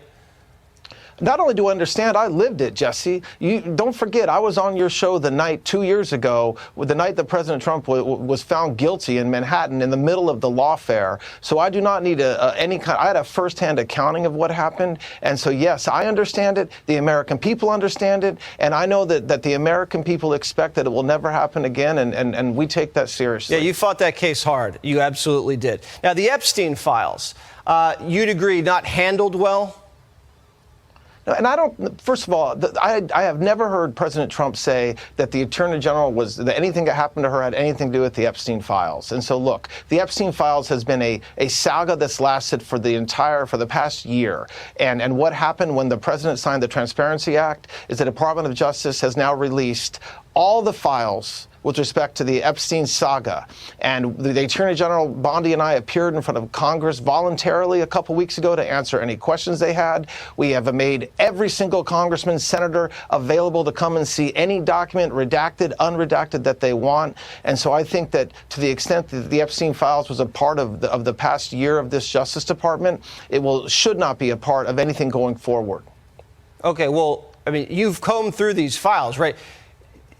Who was Epstein spying for? Look, I don't know that he was spying for anybody. Nobody's ever said that. No? You don't think he might have been a spy for a foreign country? I have no idea if he was a spy. All I know is that we don't have any evidence in the Epstein files that the FBI collected over 15 years that suggests that, Jesse. I don't know. I wasn't part of the original prosecution team. Neither was Attorney General Bondi. And I can tell you this. There's only one president that's held Mr. Epstein accountable, and that's Donald J. Trump. During his first administration, that was the administration that prosecuted him. And during this administration, it's the administration that's been totally transparent and released all the files. And no matter how much criticism people want to make about the Epstein files, that is indisputable. It's undisputable that nobody talked about the Epstein files for 4 years during Biden. 4 years. And so when President Trump said, let's release the Epstein files, and the law was passed that allowed us to legally do it, we did it. Okay. I'm not sure you totally get what people feel about that, but I want to move on. The fraud situation. I love the fraud czar. I'm thrilled that you guys are cracking down everywhere across the country. I know that Tim Walz is under investigation. Where does that stand? Look, I will tell you this. You are right. This is an important and long overdue objective. Just today in Los Angeles, we had a takedown. 8 individuals were arrested for allegedly bilking over $50 million of intended loss from our taxpayer monies. And yes, this includes leadership in state governments. Our investigations do, because guess what? They are in many ways the actual conduit. They're letting it happen by not doing anything to stop these individuals stealing from the American people. And so you're going to see this Department of Justice pour all of our heart and soul into fraud cases all over this country for the foreseeable future. That is music to my ears, because we're sick of getting ripped off. Speaking of getting ripped off, I don't know if you saw the New York Times is saying The Democrats were taking millions of dollars in foreign donations and may have been lying about it. Are you looking into this? Oh. I can tell you that is a priority of this administration and this Department of Justice, and it's something that a lot of people have been very worried about for a very long time, and you should rest assured that it includes the Department of Justice and it includes me. All right. Wow. You know, that right there. That right there is what why I think this just happened. Why I think it's more than just whatever Pam Bondi, any possible rift between Bondi and Trump. I think this could be signaling just a move that's going to be proactive against a lot of things. And I think it's a signal, a shot across the bow, if you will. Mm-hmm. Look at James O'Keefe was frustrated, showing frustration last week after revealing all the fraudulent petitioning going on in Skid Row. And you got all the stuff going on in Minnesota. So maybe this is a signal too. So this is good all around. This is. I think this is going to lend to midterms. It's going to yield some actual accountability, I think. Okay. God willing. Let me ask a question. Could Pam Bondi have been a Scaramucci? I think that's plausible. Okay, I'm glad you asked it. I was going to ask it earlier. I actually think that's most plausible. And the reason why I'm saying that is because she did make some substantive changes at DOJ. Yep.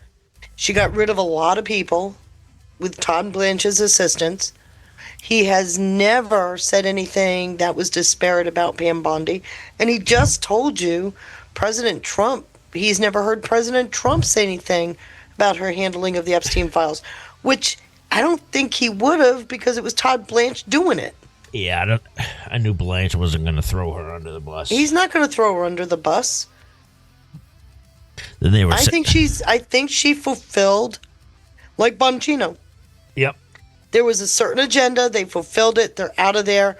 Now the system is taking over. And if Todd Blanche is half the person we've come to know him to be, yep, he's a fair adjudicator. I mean, he's going to do. He's following the letter of the law.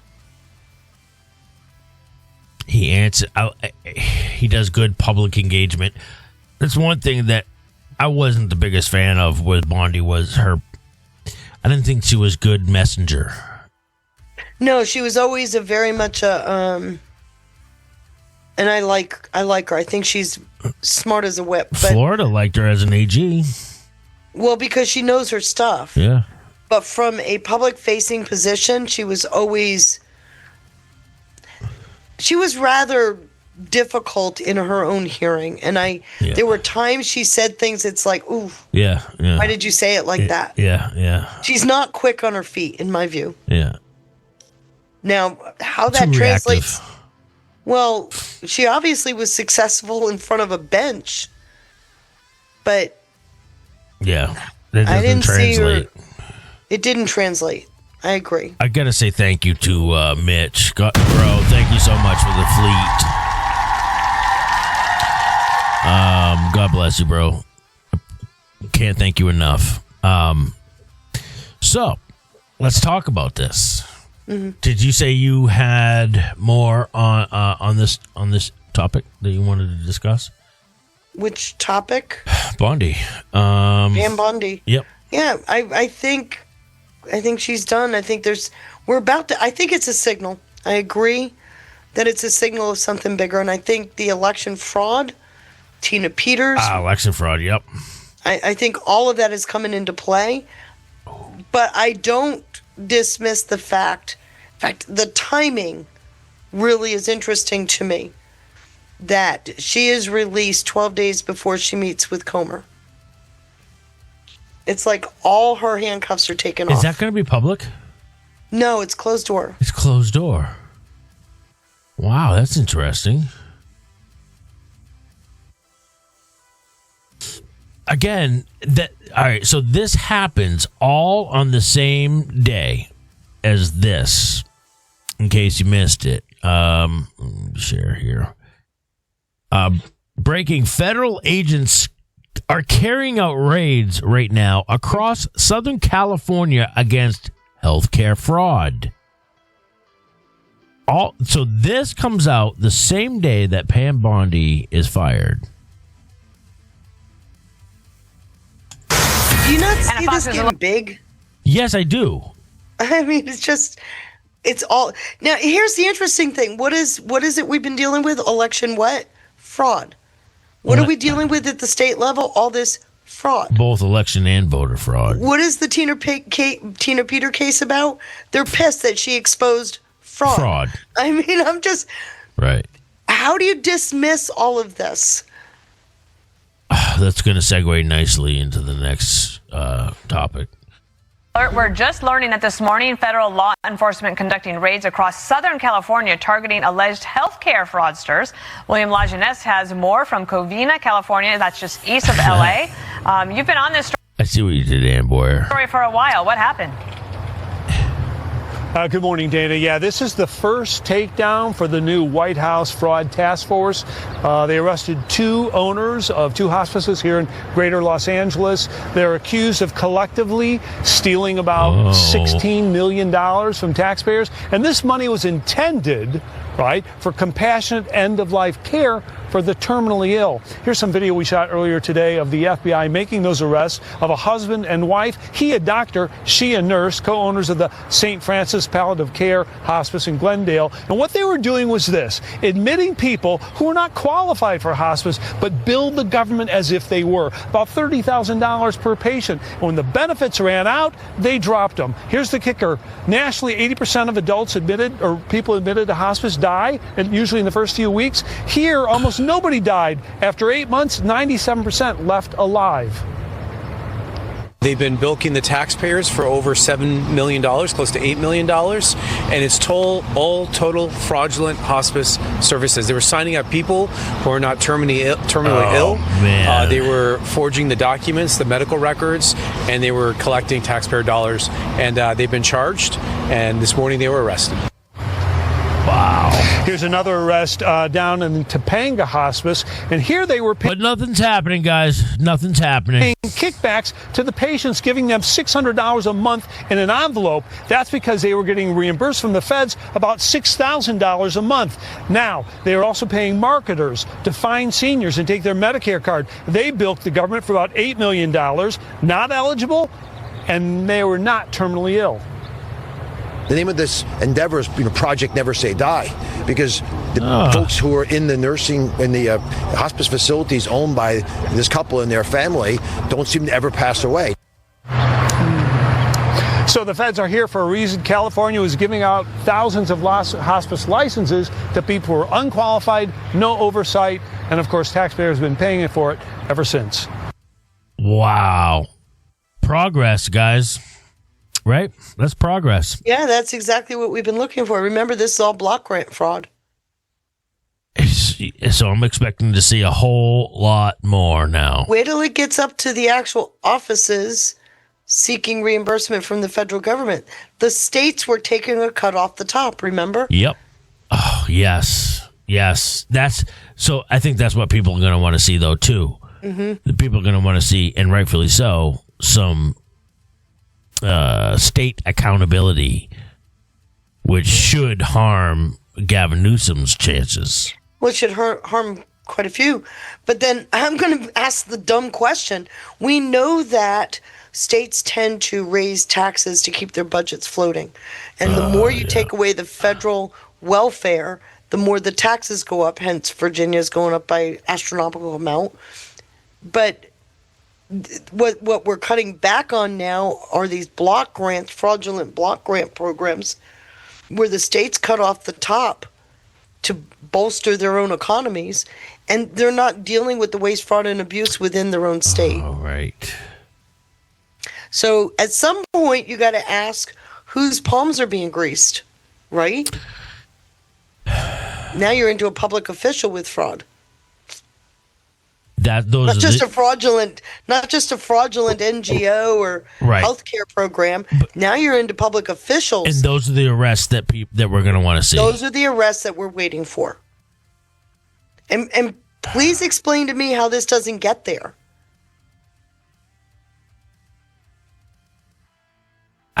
We don't have a frame of reference. It almost seems too good to be true. Yeah. But I can see a clear path. Yeah. They're going after the low-hanging fruit. Arresting an elderly person for taking a kickback, or these two people that created a false or fake entity, that's low-hanging fruit. Oh, yes. Where does this go? It's got to go up. Yes. And, Jax just made a good point. Thank you for the cookie. Jack says, anybody want to bet that Cash is the next play in this chess game? Not saying he's good or bad, or that Pam is one way or another, just moves in the game. I mean, I think that's it would be a really foolish. good point, though. I think it would be foolish to rule it out. That's interesting. And would definitely signal a move that's going to signal more. Well, it just more feels things like, coming. and this is my opinion Yep. before I get slaughtered, it feels like a lot of Trump's cabinet was showboaters. Faces we knew. Yeah. They've been in front of the Maybe. camera a Yep. lot over the last 8-10 years. And at some point, the administration has to convey a signal that it's getting down to business. Yeah, that would certainly be it, right? Mm-hmm. I don't think he dislikes Pam Bondi. I think he just did release her to her better self. Well, this just in, Feisty, but I saw that. Marco Rubio is He just realizing found out. he has to be the Attorney General now, everybody. So welcome to the I don't know Felix how he's Lasagna going to Knife. do it. They also put one out that he's an astronaut. I don't know how you do that from the other side of the moon. Poor Rubio. He will go down in history. Shouldering all the responsibility. Oh my gosh. Anyways. Shout out to Marco Rubio. He better not fire him. If he were to fire him, my gosh. He's not a showboater, though. He's not a showboater. But How much did you see him? Cash last is not a year? showboater. I'm sorry? You think Cash is a showboater? Cash is well known with his books, with all the stuff he did before the election. Yes. Before the election, yeah, that's fair. Not since he's been. Oh no, he's doing his job. But it was just my observation. Yeah. That some of these people, like Bongino, like Cash, like Bondi, even Kristi Noem, they were people that he held up very high since 2020, talked about him a lot. They've been in his circle. They come in, they do a little house cleaning, and they're going. Yeah. Like I said, at some point, there needs to be a signal that says the administration is getting down to doing administrative stuff, like Scott Bessent is doing. I mean, if he ever got rid of Scott Bessent, I think there'd be a revolution. I think people feel the same way about Rubio as well. Well, he's doing a phenomenal job, which I have mea culpa done a few times because I soured on him back in 2013. A lot of people did, but I changed my mind on him when Johnny was dealing with his business partner that was kidnapped in Venezuela and held hostage for, I think it went on, Ash, for like over a year? It was quite a while. He just went down to visit his friggin' family and couldn't even do that. So they held him hostage. And the only person to answer the phone, call back, actually got an email later that night at like 3 a.m, was Rubio. Mm. The Oh, only I've always person. admired the man. I actually met him years ago, right after he came to town. I met him. I always admired him. He's articulate, he's bright, and he was genuinely sincere. When he worked with McCain on that immigration stuff, it was like, no. Yeah. And I just kind of put him out of my mind. And then when Trump nominated him, I kind of winced and went, oh no. But I'm really genuinely pleased with what I see him We doing. all have been. Yeah, we all have been. And then, okay, so what was the other topics we got? All right, before I get to the Tina Peters one. That one is funny. Do you know on Act one? Blue's website, they advise foreign donors how to donate? They say that you can skip the address button. It looks like it's a required field, but it really isn't. I can't believe they were that stupid. It's still there. I actually several times have gone up and I think there's been a case going on behind the scenes, preserving evidence. But I've got the screenshot that shows giving that advice. Obfuscating. Wow. Mm-hmm. Wow. Unbelievable. Wow. So anytime they talked about we don't take ActBlue's foreign an money, NGO, it's like, right? well, explain this. I'm sorry? ActBlue is an NGO, right? Yes. Are we sure it's an NGO? Are we sure it's I've an always NGO, said- not a private corporation? Like the DNC, because the DNC very well could be using that NGO, which the DNC is a private corporation. So is that how they're going to get away with it? It's a 501c4. And which one can't answer, or which one can't? Excuse me. The 501c3. The difference between the C3 and the C4 is what? C3 has to disclose their donors. And it's a 501c4, so it doesn't Right. have to disclose its Right. donors.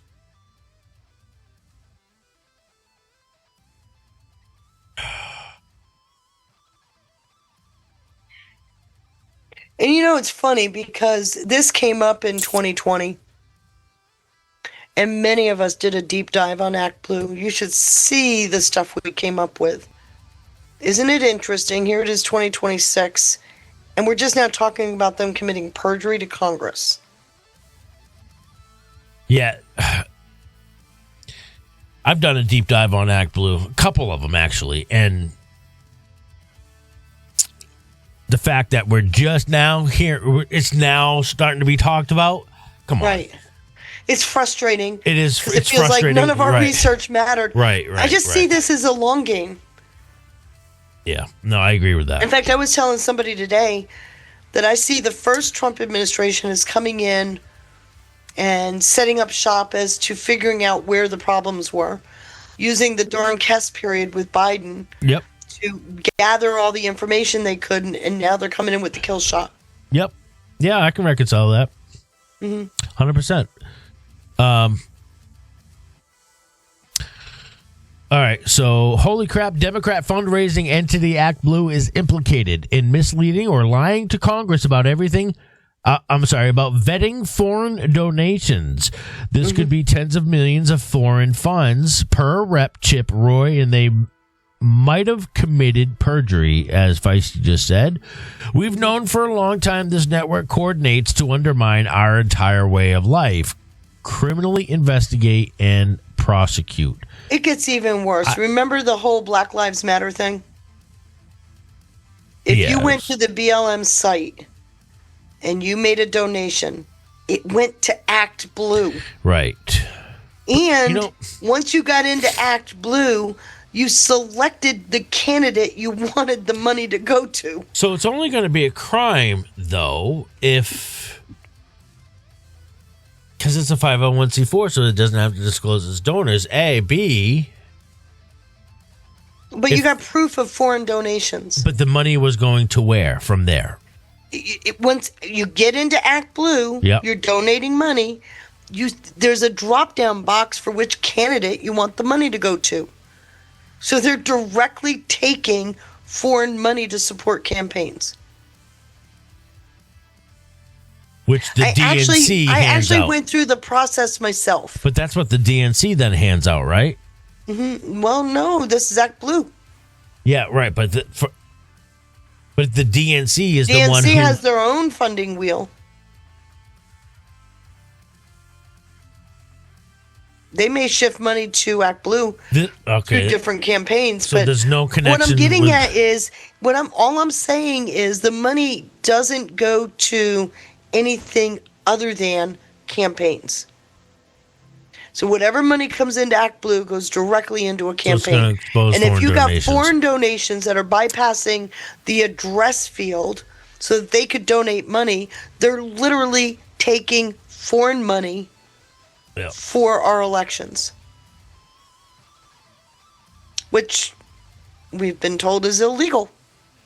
It's called foreign influence, right? What's to stop them from sending money foreign nations or foreigners in general just sending money to somewhere here in America and then from there sending it to somewhere like Well, they've Act gone Blue? after that too, where people, in fact, I don't know if you remember, what's his name? The Indian guy. He went to jail for this. Where he Neville gave Singham? money to somebody to donate. Neville? No. He did the movie against Yes. Obama. Yes. Yeah. That's yeah, why I he can't- went to jail. Yeah, it was $10,000. Something like that. It wasn't anything crazy. Dinesh D'Souza. Yeah. No, it wasn't that dude. Holy shit, Vamix. No, that guy is crazy. I don't. All right. So, criminally investigate and prosecute. Here we go with some Act Blue. Yeah, this is funny. Check this out, guys. Going on to write that another memo warned it can be alleged that Act Blue accepted and or facilitated the acceptance of foreign national contributions into American elections. All right. Now, there are no specific illegal contributions mentioned in this report, but it should be noted that the House has been investigating this for years. The last time the Trump administration ordered an investigation to Act Blue for this very allegation, we didn't learn much. But we did reach out to Covington for a statement, and they told us that they have complete confidence in the legal advice that their lawyers provided to Act Blue. And Act Blue tells us what its chief exec said in the letter was accurate, and it works to comply with all FEC laws related appropriately to screening for foreign contributions. Here with his take is Texas Congressman Chip Roy. Congressman, that was a lot, but there's something that really jumps out at me here with this Act Blue story. Someone leaked this to the New York Times, and it's either someone at Act Blue or who knew what Act Blue was doing or allegedly doing, or someone at Covington and Burling. Wait, someone leaked what to New York Times? Rewind it. You missed it. I Rewind must it. have missed it. Shit. It's interesting. It worked. Sorry, guys. Act Blue tells us what its chief exec said, and the letter was accurate, and it works to comply with all FEC laws related appropriately to screening for foreign contributions. Here with his take is Texas Congressman Chip Roy. Congressman, that was a lot, but there's something that really jumps out at me here with this Act Blue story. Someone leaked this. I fucking missed it. She's saying the CEO at Act Blue says that they work to comply with all the laws. That's why I said look at your DMs. That bottom screenshot. Yep. That's from their own website. This one right here. Yes.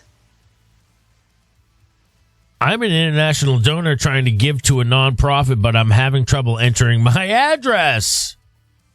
International donors can give to nonprofits, including both. So this is from the site itself. 501c3s. It's in the Q&A. This is a screenshot right from the site, right? Right. Yeah, this looks like it. Through Act Blue Charities and Act Blue Civics, which are both part of the Act Blue family of organizations. When you give to a 501c3 or 501c4, you will first be asked to pick a donation amount, then enter your payment. So this is just descriptive how to break the law. Right. Without entering your address. So what was leaked to New York Times? The CEO said that they actively work to comply with the laws. But that's why I wanted you to look at that. That looks like they're actively not working. Holy cow. To the New York Times. And it's either someone at Act Blue, or who knew what Act Blue was doing or allegedly doing, or someone at Covington and Burling who was very uncomfortable, because then they could be linked to this, correct? So if it's someone, and again, a law firm doing this would be horrific for the law firm. Something here is very, very fishy, beyond just the substance of this report itself.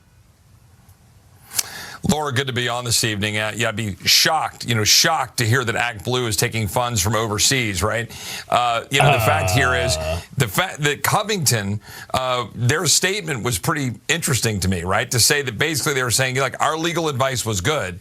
That's another way as lawyers of saying we were telling them what they needed to hear, which is you need to be mindful of the fact that, you as our client may well have perjured yourself or certainly misled or otherwise lied to Congress. That's a big deal that Covington would say that, and now they're basically publicly saying, look, our legal counsel was good here. I don't know who leaked it. I don't know what was behind it. Okay, pause it for a second. We've known for a long time is that this organized... Funny. So why do you think Covington Burling would be a reasonable suspect for leaking this information to the Times? Because they can't say anything out loud. It's called attorney-client privilege. You lose attorney-client privilege if fraud is proven, not suspected. So it's actually logical that they would have leaked that.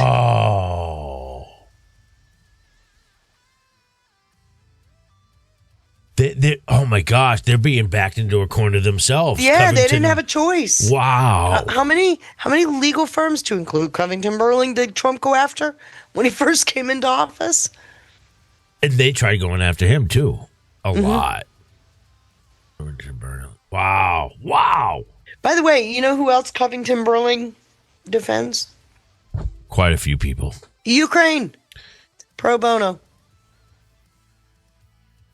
Shut the front door. Her name is Marnie Cheek. She represented Ukraine before the ICC saying Russia was committing war crimes. No way. I got it all documented. Pro bono? Pro bono. A country that has received hundreds of millions of dollars, or you're They're doing pro that pro bono. bono. Fucking idiot. Okay.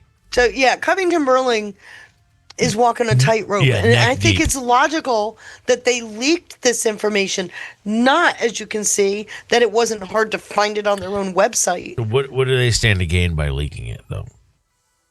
If somebody pulls out that information and starts to act on it, Act Blue loses attorney-client privilege, and it's a signal that Covington Burling has a few more pieces of information that may be of interest.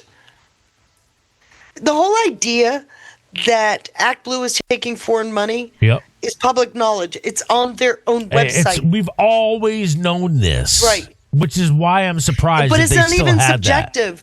It's in their own words that. I know. on their website. We just showed you. So just think about that. What else does that mean? Covington Burling leaking this to the New York Times isn't disclosing attorney-client privilege because it's already public. But what else could they have? Get out of jail free card for them or something? I don't think Act Blue survives this one very well. Why would they do that to themselves? Act Blue? Yes. Do they not have a savvy enough attorney to say, you should probably not put that on your site? Idiots. That's been there. I found it in 2020. And it's still up there. I've looked. It's still up there. You read it? Literally telling how a foreign donor can skip the address field so that they can make a donation. My goodness. I don't even know what to say to that. And I found this when I was researching BLM because those donations went through Act Blue. Yeah, this is old ass research right here. It's been around for a while. I've had this for a long time. Yeah. Is networked of leftists and Marxists. Act Blue is obviously a part of that whole operation. Legal counsel was good here. I don't know who leaked it. I don't know what was behind it. But what we've known for a long time is that this organized network of leftists and Marxists, Act Blue is obviously a part of that whole operation. They're in, coordination to undermine our entire way of life, right? It's all connected to the Ren Collective, to Soros, to Arabella, and you got Act Blue. They're taking money from all quarters. China. We've had China, absolutely. Iran. I mean, the list. 100%. And this is the party, by the way, Iran. of Russian interference. All they did was claim that, Trump is a puppet of Putin, all this stuff. But the finger is always pointed back at them. Well, and I love how they say, just 1% might be coming from something that are, overseas or whatever, and we document all that. Don't worry, we take care of it. We use the passport data. First of all, certainly looks like that's not the case, but 1% of their money is still something like $38 or $40 million, if you just do the basic math, and I don't accept or believe that it's just 1%. We need to have aggressive oversight on this. This is an interesting leak and information that I'm quite sure, oversight, Jamie Comer and others in the House are going to go look at, but we need to expose this and everything else, which, by the way, ties back to the Department of Justice. And by the way, you did a beautiful job of introducing Pam's great work, but how, the coach sometimes needs to say, look, I need a new quarterback here to get this done.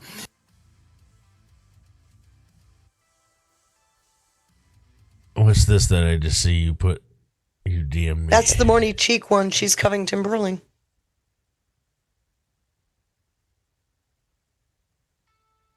So right as Russia was coming out about the biolabs in March of 2022, Morning Cheek and crew go to the ICC, you'll see it in there, and claim Russia's committing war crimes.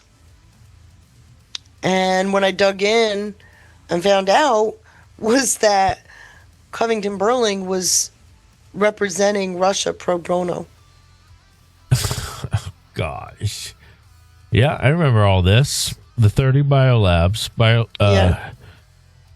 and this is where you found out that Covington Burling. Oh my gosh! Yeah, I've seen all of this. I've seen Marnie But you Cheek. didn't see I this know part. who she is now. Oh my gosh! This has been going on for a hot minute. No kidding. For at least, 4 or 5 years now? Well, since 22 at least. That's when this came up. They went to the ICC against Russia right as Russia was exposing all of the biolabs. And then what did we find out? I mean, many of us found them at the same time. I pulled down all of the U.S. agreements with Ukraine. They were all on the embassy website for these biolabs. It was an agreement between the military and Ukraine. And Russia's now collecting all this data from all these biolabs. And what did she do? She goes running to the ICC. Oh, this is interesting because that's when Rubio, that's the one time he irritated me in the last several years was when he essentially gave the answer to Victoria Nuland up on when he was grilling her. You remember that when he was? Yes, I do. And he gave essentially I don't remember the context of the question, but they were dressed in the biolabs. So I wanted to show you something else. Look at that other thing that's there about Naftogaz after Marnie Cheek. That one. So the young kid that runs Naftogaz, well, he's not so young anymore. What's Naftogaz? Naftogaz is a energy company in Ukraine. Okay. He just happened to purchase an oil tanker, and nobody could figure out why, because it was so old it wasn't seaworthy. And the question became, is he trafficking using the tanker? Okay. Covington Burling also represents him pro bono. Oh my gosh.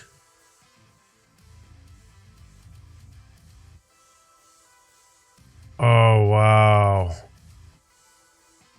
So when you go to that next one, that's really interesting, because Kolmonoisky was tried for treason in Ukraine. Kolmonoisky is the one who gave the guy that runs Naftogaz Igor his start. Kolmonoisky. Mm-hmm. Okay. FBI investigating Ukrainian He oligarch. ran Privat Bank, Yep. which is where that loan guarantee from the U.S. was, that was laundered back out of Ukraine. Right. And that's where we get our start. Why? Because Lithuania filed a suspicious activity report for money that went through their banking system. And where did it all go? They traced it to Crete. And I've been waiting for years for the Crete papers to come out. We got the Panama and the Pandora and all these other papers. There's a set of papers in Crete, which this is all tied up in. What's Crete? Crete, the country? Crete? I've never heard of it. You don't know Crete? No. The Cretan banks? No. No. Oh, gosh. Never heard of it. Never heard of it. Am I the only one that's never heard of that country before, guys? I'm sure I'm not the only one. So, when you look at the oil market in Ukraine, Kolmonoisky was in full control of it. And Naftogaz was his protege, the guy that runs Naftogaz. I got more. I just couldn't fit any more in this post. But my point being is that Covington Burling is up to their ears in this crap.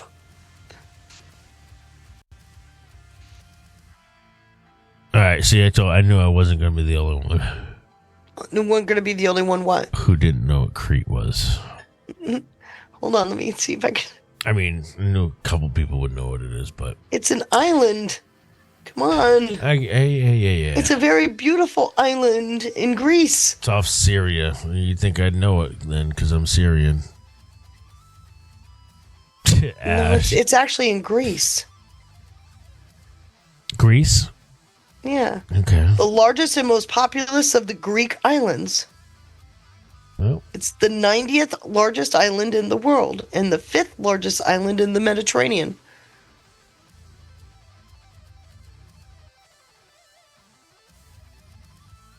it's where the Minotaur was. When the Minotaur was. Anyways, all right. Well, that's interesting. So anyway, I just wanted you to notice that Covington Burling Yeah, they're stressed may out. not be may not be operating independently. They were Good. challenged by Trump early in the presidency. I do think it's plausible that they leaked to the New York Times. If this goes anywhere, Yep. Covington Burling now, because they can't say anything, attorney-client privilege, they're under strict ethics rules, right? But if there's a federal inquiry, Right. you know, Right. remember in the Q post the whole Barsoomian with a smile?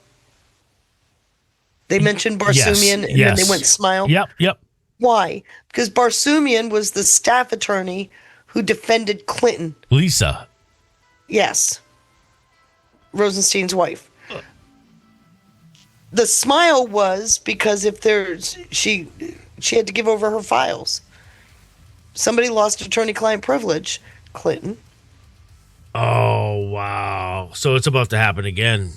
That's what it looks like. Law firm Covington hit with a $100 million lawsuit over client's crypto defense. Mm-hmm. That was September 6th, 2024. Oh, you could pull up a ton of stuff on Covington. So they've done some shady shit. They've been shady for as long as I can remember. Really? Which I find interesting. Don't you? These class action lawsuits going against Covington Berlin.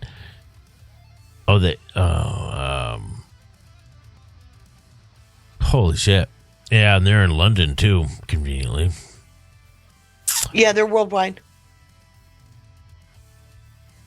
Wow. All right, that's interesting. That's where the old research meets the new story and still survives.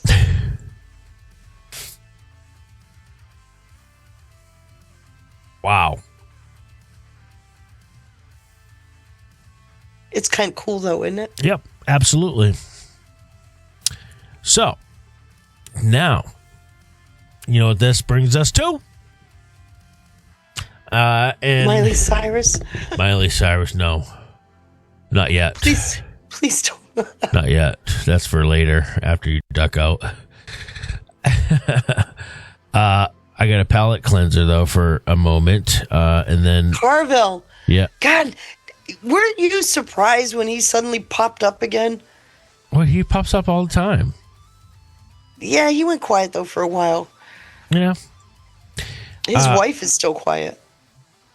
Supposedly conservative, too, right? Yeah, sure. Here's my palate cleanser, everybody. Listen to me, Trump. I'm going to tell you fat fucking ass something. You're getting ready to get the living crap kicked out of you. You don't know because they haven't really told you. And let me tell you something. They're gonna start breaking the news to you kind of gently. And you're going to sit there and wonder what it feels like to be punched in the mouth by Mike Tyson. But you won't know because it's quite one thing to imagine what it's like to get punched in the mouth by Mike Tyson. It's another thing to actually get punched in the mouth by Mike Tyson. And that's what's going to happen to you in November. Now, let's talk about your future, your post-November future. First, people are not going to return your phone calls. They're going to correctly God, he looks like a corpse. Yesterday. I know he does. They'll say, well, he's got 2 years left. He can do damage. No one gives a shit about him. The Democrats are going to investigate you to no end. I would like to introduce you to Senator Sheldon Whitehouse, D. Rhode Island. Because it is a lot of people's view. By the way, and Congressman Jeffords and Senator Schumer, they're going to go down to the White House on November 10th. And then you're going to have some stiff photo of them sitting there, talking about collegiality and cooperation. Believe that bullshit. Then they're going to start going after you. Then they're going to start figuring out where all the money stolen is. Then they're going to go after you stupid jackass kids and their spouses and all the other bullshit that you see. And they're going to investigate the shit out of you. And then when it comes to this stuff you're doing in Iran, I got to tell you. Wait, when did I miss the fact that they haven't already been close. investigating the shit out of him? I thought you were going to come up with that. It's the war crimes here. You're probably going to cross the line. And the one thing that Democrats are going to insist on in the 2028 election is that if you're indicted by the international courts, and I think it's in the Hague, It doesn't mean shit. the Netherlands, we're going to protect your ass. Not going to protect you. Understand that.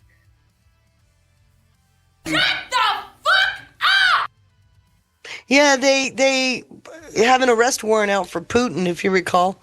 He didn't look like he's worried either. Nah, he's not worried for shit. Arrest warrant for what? What did he do? What did he do now? Because, remember, war crimes in Ukraine.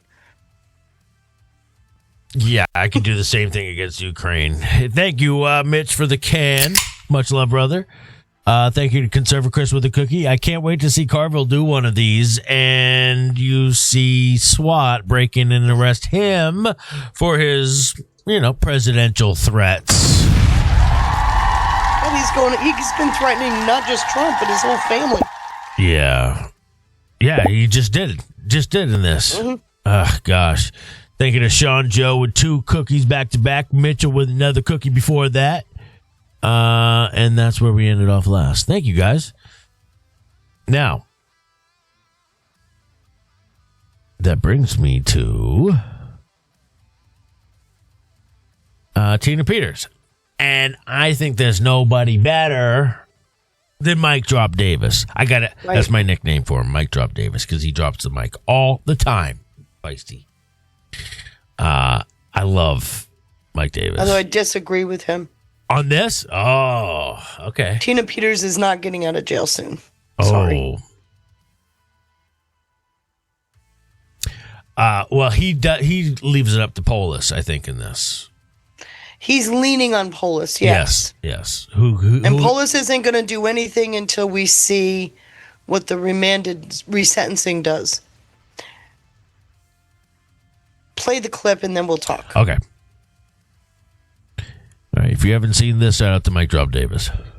The appeals court kicked it back to the sentencing court for the judge to resentence Tina Peters. Is this good news or bad news? This is outstanding news. The Colorado Court of Appeals, while upholding her conviction, and it's a bogus conviction, but at the end of the day, they reversed the sentence and remanded it back to Mesa County District Judge Matthew Barrett, who is a horrible human being who put Tina Peters in prison, the 69-year-old woman at the time, in prison for 9 years. 9 years, because this judge, Matthew Barrett, did not like Tina Peters' political views on the election. That is a clear First Amendment violation, as the Colorado Court of Appeals just said in its order. This gets sent back to this piece of garbage judge, this fake Republican rhino garbage human being of a judge who put a 69-year-old woman in prison for 9 years because he's garbage. And I'm a member of the Colorado Bar, so they can file their bar complaint so I can tell them to go F themselves. This garbage judge put Tina Peters in prison for 9 years because he didn't like her views on the election. You can't do that in America. We don't live in China.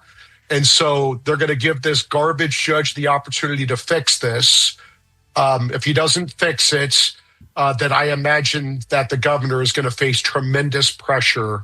Governor Jared Polis is going to face tremendous pressure to commute her sentence. He wanted to do it before. But what you're saying is Polis is going to lean on this judge and say, "Get me off the hook. Do what's right. And let this woman go." Is that your thesis? That your theory of the case here? I think the Court of Appeals just did that for Governor Jared Polis. Governor Jared Polis wanted to commute her sentence, and he also wanted to drop the income tax in Colorado down to 0. I mean, he's not really a leftist. He's basically just a gay libertarian, but, whatever. That's the best we can do in Colorado. But this is sent back to this garbage judge, Matthew Barrett. Let's hope he does the right thing here and frees Tina Peters immediately. Then Jared Polis doesn't have to do the dirty work of commuting Tina Peters' sentence and take the rap from his lunatic left-wing base. And so let's just get her out of prison. This woman has suffered way too much. She is a political prisoner right now, as the Colorado Court of Appeals, these Democrat appointees on the Colorado Court of Appeals just made that crystal clear. She is a political prisoner. Tina Peters is in prison right now because she was politically persecuted because of her First Amendment beliefs, because this garbage judge in Mesa County, Colorado, Matthew Barrett, he's stupid enough to openly punish Tina Peters because of her First Amendment protected views. This guy is an idiot. He should not be on the bench. I hope that Harmeet Dillon opens up a federal civil rights criminal investigation on this judge, Matthew Barrett, because he's a garbage human being. Oh, my God. That's why we call him Mike Drop Davis, everybody.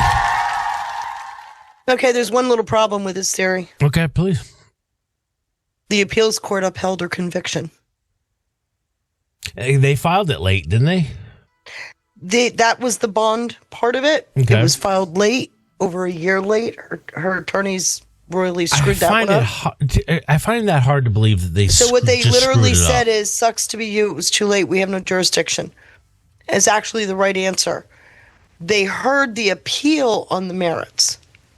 In the appeal on the merits, she raised 4 concerns. They only talked about one of them because they agreed that the trial judge breached her civil rights with the free speech issue. Yep. So He ran they his went mouth too through much. And they agreed with the conviction. This is what everybody's missing. So it was remanded to reassess the time in jail. Now here's where it gets tricky. She was charged with 2 felonies that they upheld, right? They agreed. Both of those felonies carry 6 years. At the very minimum, we're looking at maybe 2 to 4 years taken off her sentence. It's the very minimum. Or maximum, I think. Maximum, yeah. Yeah. Which then still pushes Paulus to have to commute it. He's still got his minimums, right? He's got sentencing rules to follow. The other thing he did, because of what she was saying, he called her a charlatan. She's no hero. She said her language amounted to snake oil. I mean, he was pretty brutal with her. He showed his bias. Yeah. So we're remanding a case to a judge that obviously showed his disdain for her. Mm-hmm. Do you really think he's going to go, okay, time served, goodbye? Yeah, because so you're telling everybody it's going to have to go back to him. He's the trial judge. I don't know if you remember, but she actually filed to change judges and was denied by the appeals court to do that. He's the trial judge. Why would they rule against that? He showed his bias. They just ruled. That was back in the case, though. Oh. And she wanted to, but they ruled against that. But he is the trial judge. It was remanded back to that court to reassess the sentencing because remember what he did is he partially stacked the sentences, right? Because she's got misdemeanors, class 1 and class 2 misdemeanors. And, he stacked them. So instead of running concurrently, she ended up with 9 years, and his justification was because of the things she said. So obviously he doesn't have that justification, but they upheld the conviction, which was up to 6 years. So that's so when you and I covered it, right? When there was a panel of 3 or 4 judges, right? Mm-hmm. Those are the ones that you saying that upheld the conviction? Those are the 3 judges, yes. This is that appeal. Because the way the optics looked like they were going to lean in her favor, at least with what they were. They were leaning in her favor somewhat. But when they reviewed the evidence according to the filing, and I've got it pulled up, they agreed and upheld the conviction. Again, what is a woman supposed to do when she finds fraud and let me ask a literally question. up against the same Let me people? ask a question. Why would Trump pardon somebody for a state crime besides the obvious of getting eyes on? There's something else coming down the road. Yeah, I think so. Because her only avenue now is to bring a brand new case. Yeah. She really doesn't have any other avenue. There's no other avenue. And we got Harmeet Dillon that already opened a civil rights case against the Colorado prison system, remember? You've had Tipton meeting with Ed Martin. They're going through the steps to get to that final step. I think there's something else coming. You explain to me how we can take a case like this, remand it to a judge that obviously viscerally dislikes her, punished her heavily over his own bias against her, And now tell him he's got to reassess her sentencing. And again, none of the fraud was even addressed. None of the fraud that she I read the entire, discovered. believe it or not, because I knew you wanted to bring it up. I read the entire 78 pages. Wow. Okay. They spent a lot of time and I thought it was so stupid. They spent a lot of time discussing why Trump didn't have authority to pardon her. And it's like, well, duh, move on.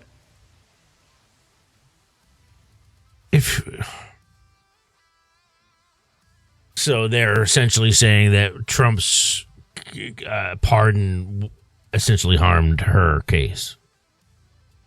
They think it biased it. Again, the woman Trump found was fraud. inserting himself, is according to them. The woman found fraud. And I'm not disagreeing, but remember, she has forensic evidence that she was allowed to keep sealed. Remember? Say that again. She had what? Forensic evidence Yep. that they allowed to keep sealed and in a separate file. Remember that? Yep, I do. Do you think that's just sitting out there growing mold? And then you got Peter Tickton even meeting with Ed Martin, and you've got Harmeet Dillon. I think there's something bigger coming. And I think she could potentially, which could get her moved out of a state prison, be a material witness on a bigger case because she's got that forensic evidence. You think she's got it? Well, she's the one that gathered it. I don't know who's got it. I don't know who's got it. I could find out. Yeah, I know you could. And I'm sorry to be the wet blanket, but when you got a court upholding the conviction, just not the sentence, that doesn't spell getting out of jail soon.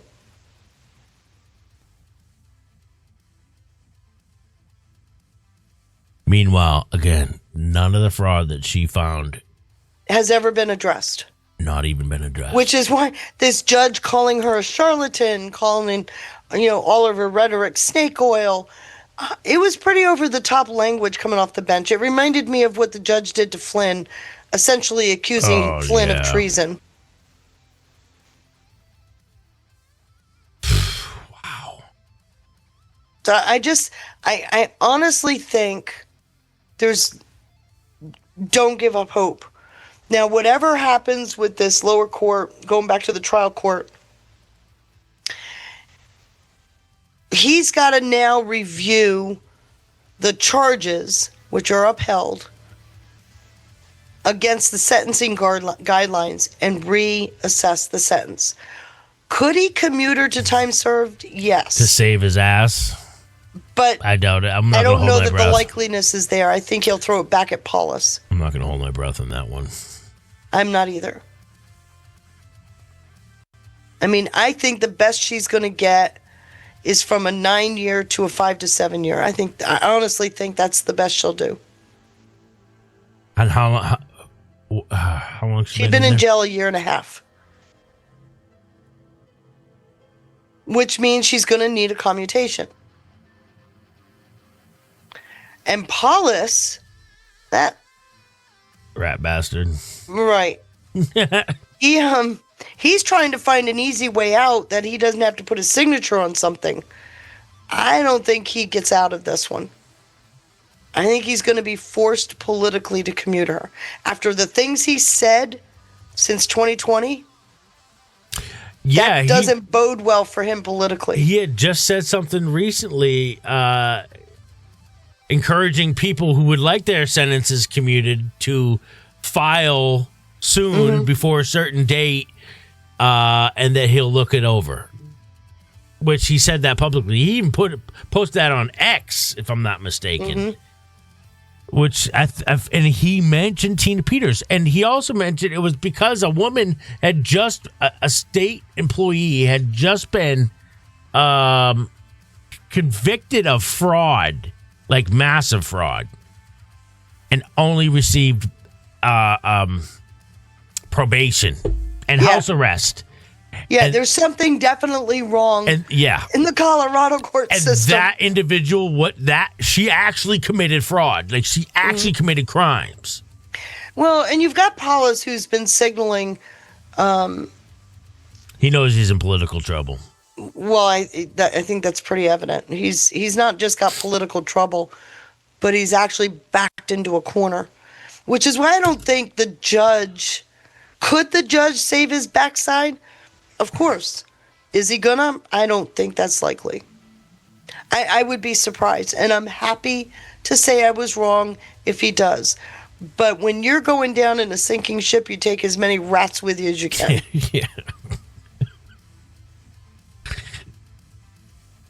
You know that's true. Yeah, yeah.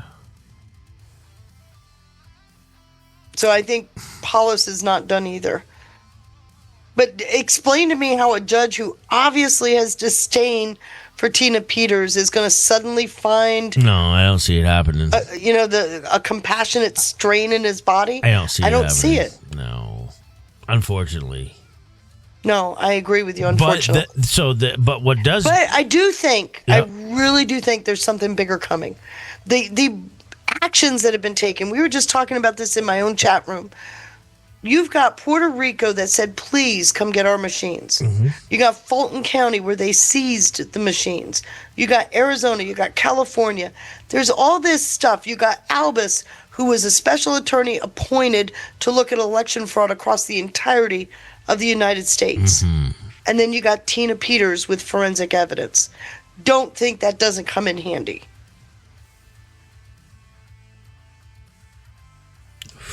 I hope so.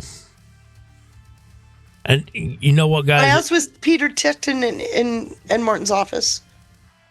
Yeah, I remember. We all caught it. I remember that Good Morning America with Yeah. him next to Peter Ticton. We all caught it. Yeah. And who is Peter Ticton? He's been framing her federal civil rights case. And then you saw them try to go after him Right. and his other lawyer and Tina herself. Mm-hmm. Yeah, there's a few people nervous. Oh, I forgot to add to the scenario. You got Maduro singing like a bird with his two high security people talking about what? Election fraud. And he is broke. And he is beyond broke. Like dirt broke. Broke. He's got, he needs to come up with money for defense.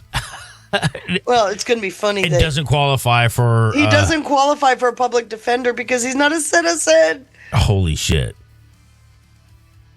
Mm-hmm. How is he dirt broke? He's a fucking president. Mm-hmm. Let's go back to, was that an extraction or an arrest? Or is it a rescue? It could be.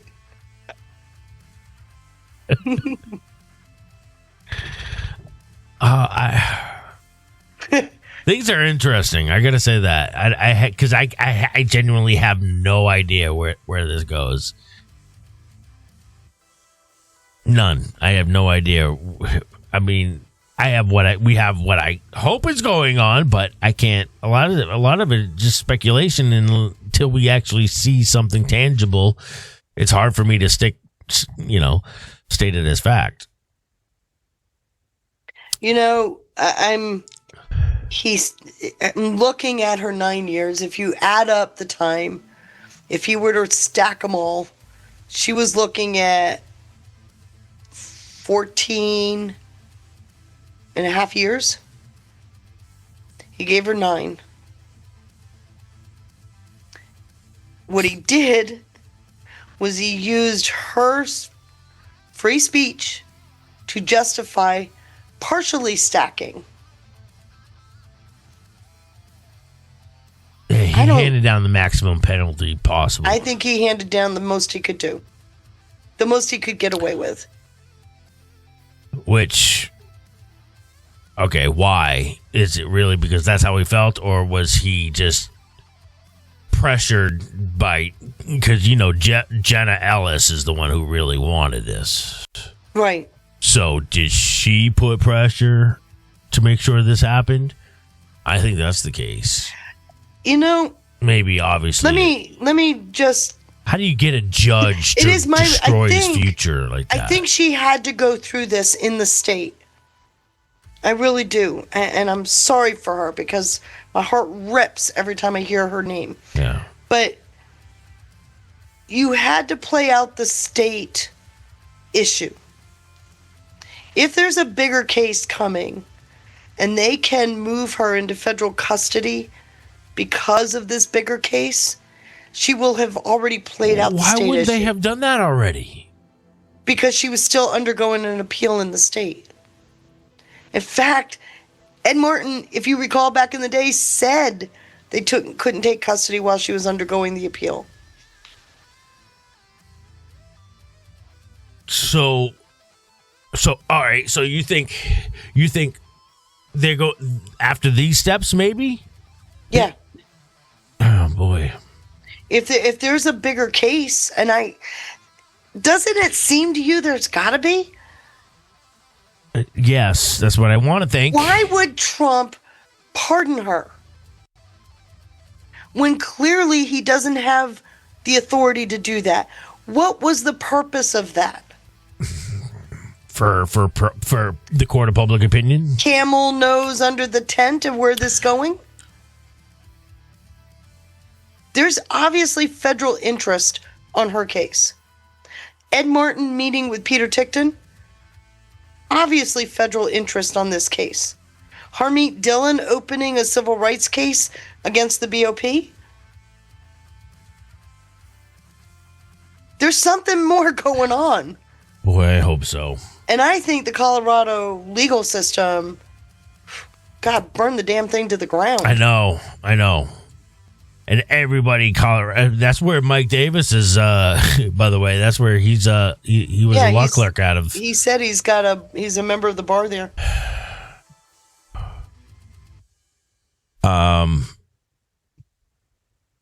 No, Jason. Camel nose. You never heard that saying? Camel toes. No. Leave her out of this, please.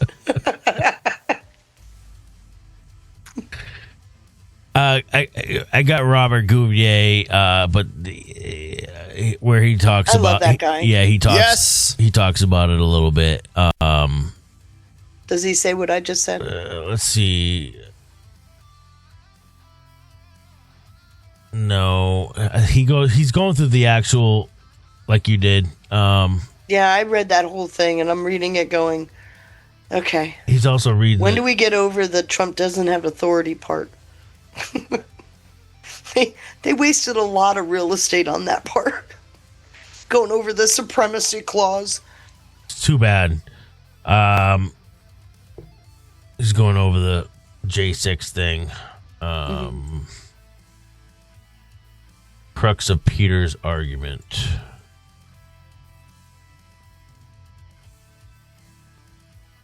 Anyways, in the interest of time, I think there was one other thing I did want to get into with you before you duck out, because I don't want to take up too much of your time, and that is the birthright citizenship thing. I think Trump lost. You think? Oh! Yeah. Well, it hasn't been ruled on yet. Nope. I listened to it. Yeah. I think there's a chance of a narrow carve-out for birth tourism. It needs to go through Congress, isn't it? It's going to come down that Congress gets to define citizenship, not an EO. Amy Coney Barrett, Gorsuch, Kavanaugh, they did not because they would have to feel that he was justified with an EO. They would have to, well, not only that, but they would have to determine it based off the, because it was precedented back during the Civil War, after the Civil War. They went through that whole thing. Right. But it came down to who has the authority to define a citizen. It has nothing to do with birth site. It's got to come down to Congress. It's got to go through Congress. And they're going to come down with that. There may be a narrow carve-out for birth tourism, especially if you go back and listen to Amy Coney Barrett over the foundlings, because those are babies that are abandoned. And she actually says, I find it hard to believe we wouldn't give that child citizenship, and she's right. So there may be a carve-out to curb that part of it, that birth tourism, that the Chinese are using or exploiting. Yeah, they got 500 different companies in China that take advantage of birther tourism, for fuck's sake. They literally make money off tax dollars, your tax dollars, everybody, and mine, to send people here to have babies, And that's what I'm go saying. back home, and then they can get them into state-run colleges, universities, and they can get, tax breaks and shit like that way. That's why I think there'll be a narrow carve-out. But generally, the EO falls, as will his election one. I think he knew that. Yeah, I don't think that's his intent. The birthright or the birth tourism thing is a big deal. Let's see what the court does with it. But they did take that into consideration. But I think that and the election EO are part of a bigger plan with Congress. I think they're getting the legal blessing, if you will, or the legal clarity that they need to pass legislation. And I bet he could sign an executive order that could put a halt on it for the time being until Congress passes something, maybe. No. No? No. You've got What if it's a national? Sounds like it would be a national security issue. No. Yeah. We really need to hear Trump is king, or the dictator take action. I'm sorry, this isn't about the 26. This is about the 28. And bringing this into the court system now gives a working Congress something to act on, and I think that's where it goes. All right, that's fair. I read the EO. His EO. So here's the thing: can he have the envelopes printed with a barcode? Yeah. Yep. He's got authority over a federal agency. Oh, you're talking about that executive order? That's the one yesterday. Well, we're doing both simultaneously. Okay, all right. So the court's question's going to be: this is a workaround to your March of 2025 executive order, which we've already mostly blocked. So the question will be, okay, but this workaround, is this your way to get inside state elections, which the Constitution says the states run? So I think he'll fall on that. They're using the Federal Postal Service. But it is the workaround. Is it a shenanigans? Is what'll come up in court, that he's using it. He's using it to force compliance with the states. The supremacy clause is going to come back. Oh, this is genius. He's doing this. He's got to be doing this on purpose. He's doing it intentionally. I'm sure of it. It's going to take some time. So that and the birthright citizenship, I think the courts are going to come down hard. There may be a narrow carve out, like I said, for birth tourism, but they're going to say only Congress has the authority to define a citizen. But what will he get out of it? He's going to get a carefully constructed opinion that can be the guidelines for Congress, just like this election stuff. So he needs SCOTUS to give that then first. They need SCOTUS to give the is going to tell him where his legal boundaries They're are. going to give them the opinion for him to take that opinion to Think Congress. from a boundary perspective. Here you go. We have the majority, guys and gals. Here's the opinion. Do your work and cook. Do your job. Do your effing job. For crying out loud. That's my opinion. But it's what it looks like. Pull up the 2025, March of 25 executive order on elections. The one he just put out yesterday, is it? On an executive order. Largely doing a workaround to what the courts shot down in March of 25. And then pull up the executive order on birthright and tell me you don't see a longer plan or a larger plan to get the guidelines and the boundaries framed legally for Congress to do something with. I see them both doing the same thing. Setting the stage. That's what it feels like. I hope so. We'll see if I'm right or wrong, but I hope so. it's not like we haven't seen this before. where hard. they've come back. The courts have made the opinion that it's up to Congress to do this. Sounds like he had to do it that way. It's not like we haven't seen him do that. Remember the whole Sean Spicer court case? What did it find? That the president has the authority to fire him? Oh. What did Trump do? Fire a bunch of people? Yeah. And we now have a precedent under the Biden administration?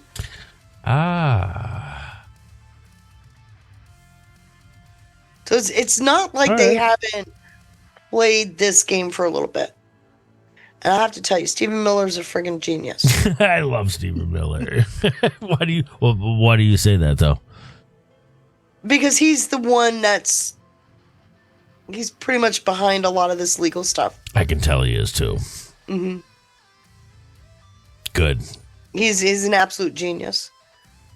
He's somebody I'd like to sit in the back of the room, just listen to him think for a little bit. He's quick. And I love his wife's Katie Miller. Mm-hmm. You said there was an interview she recently did that you didn't like. Was it? Or is that Laura she Logan? interviewed Todd. No, she interviewed Todd Blanche. Oh, and you didn't like it? Complete conspiracy. Oh. And it's like, wow. She made the comment, which a lot of people are making, that if there's nobody guilty, why are all these victims being paid? Which is a logical question. That's our question. Okay. Todd was right. These are civil actions. What Todd failed to say was they're vetted externally and the estate cannot question. They have to pay out. So, ladies, go cash in. No, you can't, because now the Epstein Victim Compensation Fund is done. They closed it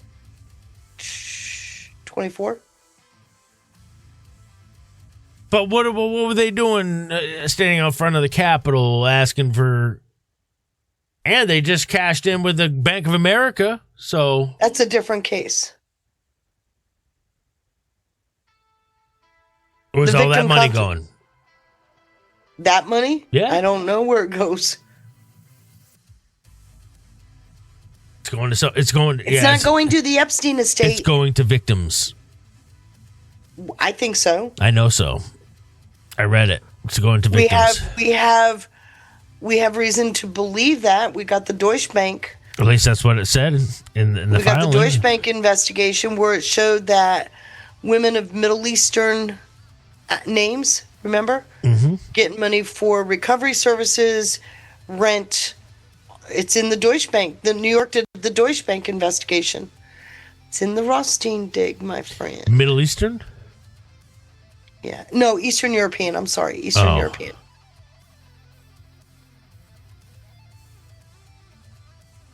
Interesting. Well, Feisty, thank you for joining tonight. I think I just got dismissed. Yeah, you can go rest now. This was perfect. We started relatively on time, and ended right on time. So that's perfect. We covered all the bullet point stuff, with the exception of the Palm Sunday massacre of Christians in Nigeria, which is a terrible disaster. But that's also... So many people were slaughtered. It's just, I can't... Unfortunately, Christian persecution around the world is off the charts, and nobody's talking about it. Been watching it for years. Yeah. It's sad. I did, one of the things I did push back on was what happened in Jerusalem with Cardinal Pizzaballa. Everybody put it out there that Netanyahu prevented the Christians from practicing. It's not the case. There was no religious adherence. Right. Because Iran's been targeting old Jerusalem. Right. The whole wall what's that wall called? The Wailing Wall. The Wailing Wall's been closed and the mosque. down. And the mosque, which the Church of the Holy Sepulchre and the mosque are almost attached. You know, Yeah. they're right next to each other. Yeah. But then Netanyahu, I think, under pressure, gave Cardinal Pizzaballa free and unfettered access to the church.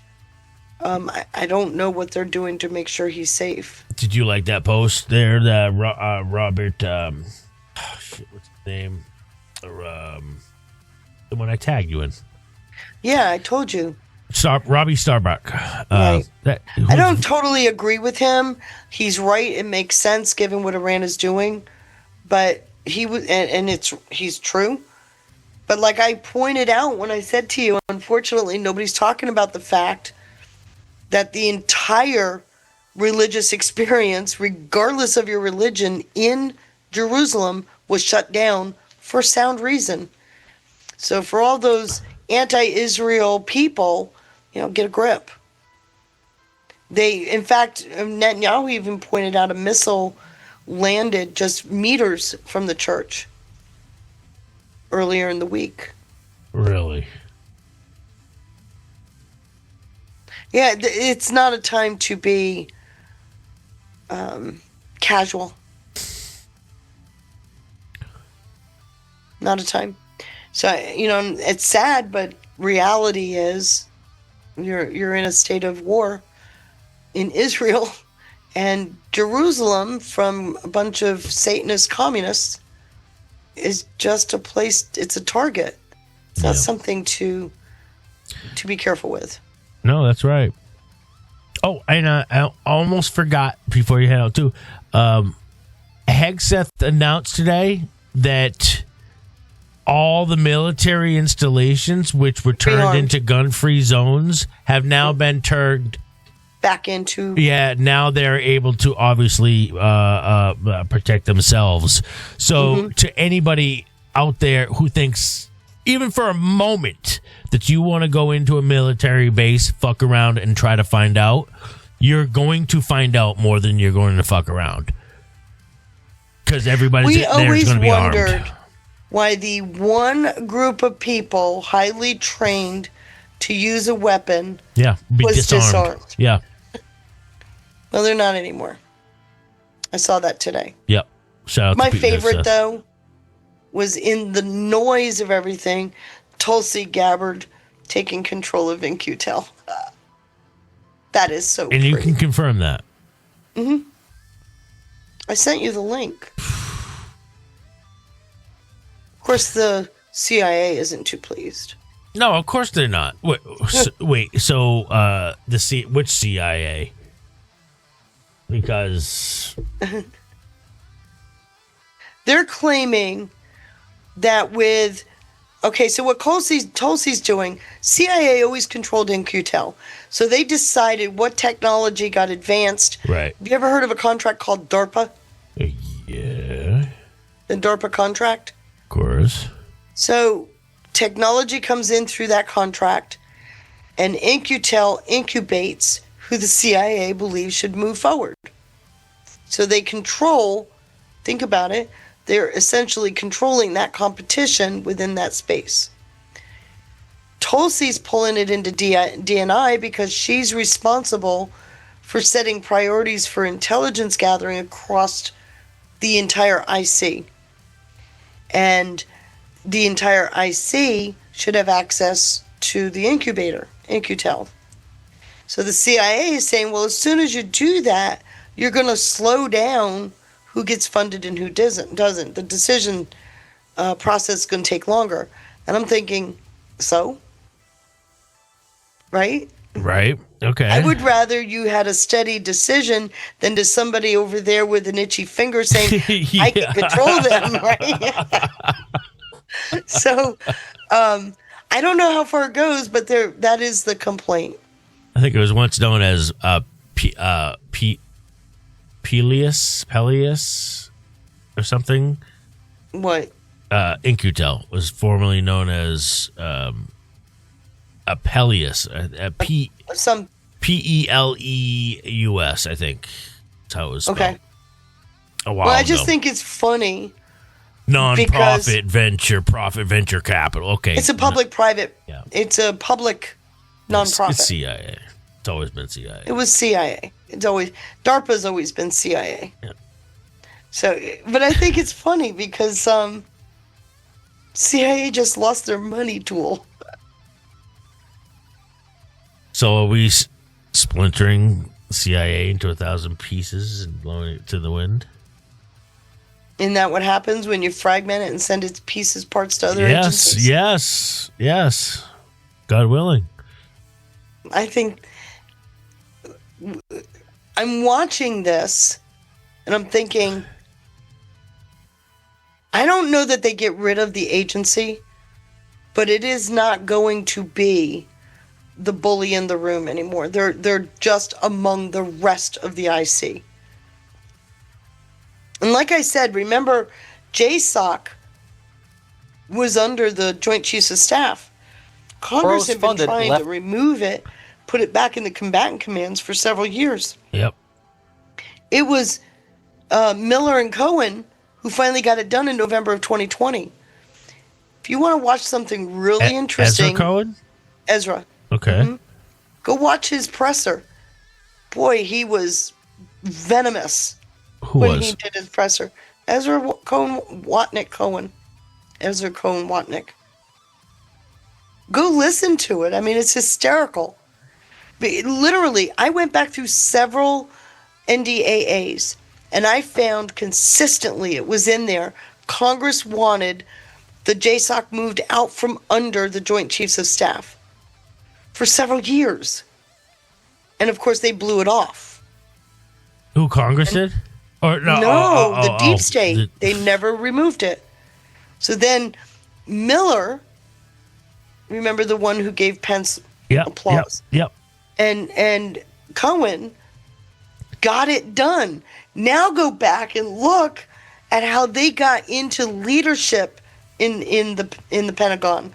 And you're going to laugh your butt off. That was the agenda the whole time. It was the entire agenda.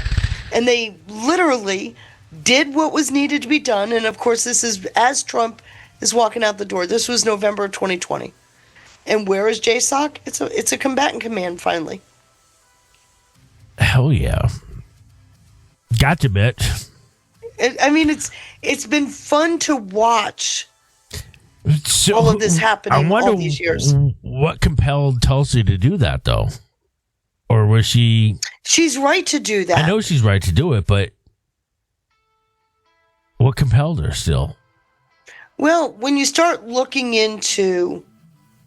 In fact, I can show you where In-Q-Tel was involved in some of the software used in the elections machines. Yes, I figured. So I can show you that. It's a program called Endgame. Okay. Out of where? Man. Georgia. I'll show you the slide on that. We had a great funny we did with that. Really? Georgia? The state of Georgia? Mm-hmm. Wow. I'll pull it up and I'll send it to you. But yeah, In-Q-Tel was a part of that funding avenue, which means... And where's been the focus been? Fulton County, Georgia. Mm-hmm. So I wonder and what is In-Q-Tel? there. CIA. So I think there's part and parcel. There's part of their answer. Oh. All right. Well, thank you, Feisty. Go get some rest, and Yes, I sir. will see you on Monday, right? Yes. Yes. Yes. All right. Well, thank you so much, and go get some rest. Don't you stay up till 8 o'clock? I won't. I'll stay up till about 6. No, I'm just kidding. About 5 or 4. Okay. Yeah. Good night, everybody. Good night. Oh, jeez. Yes, mother. Yes, mom.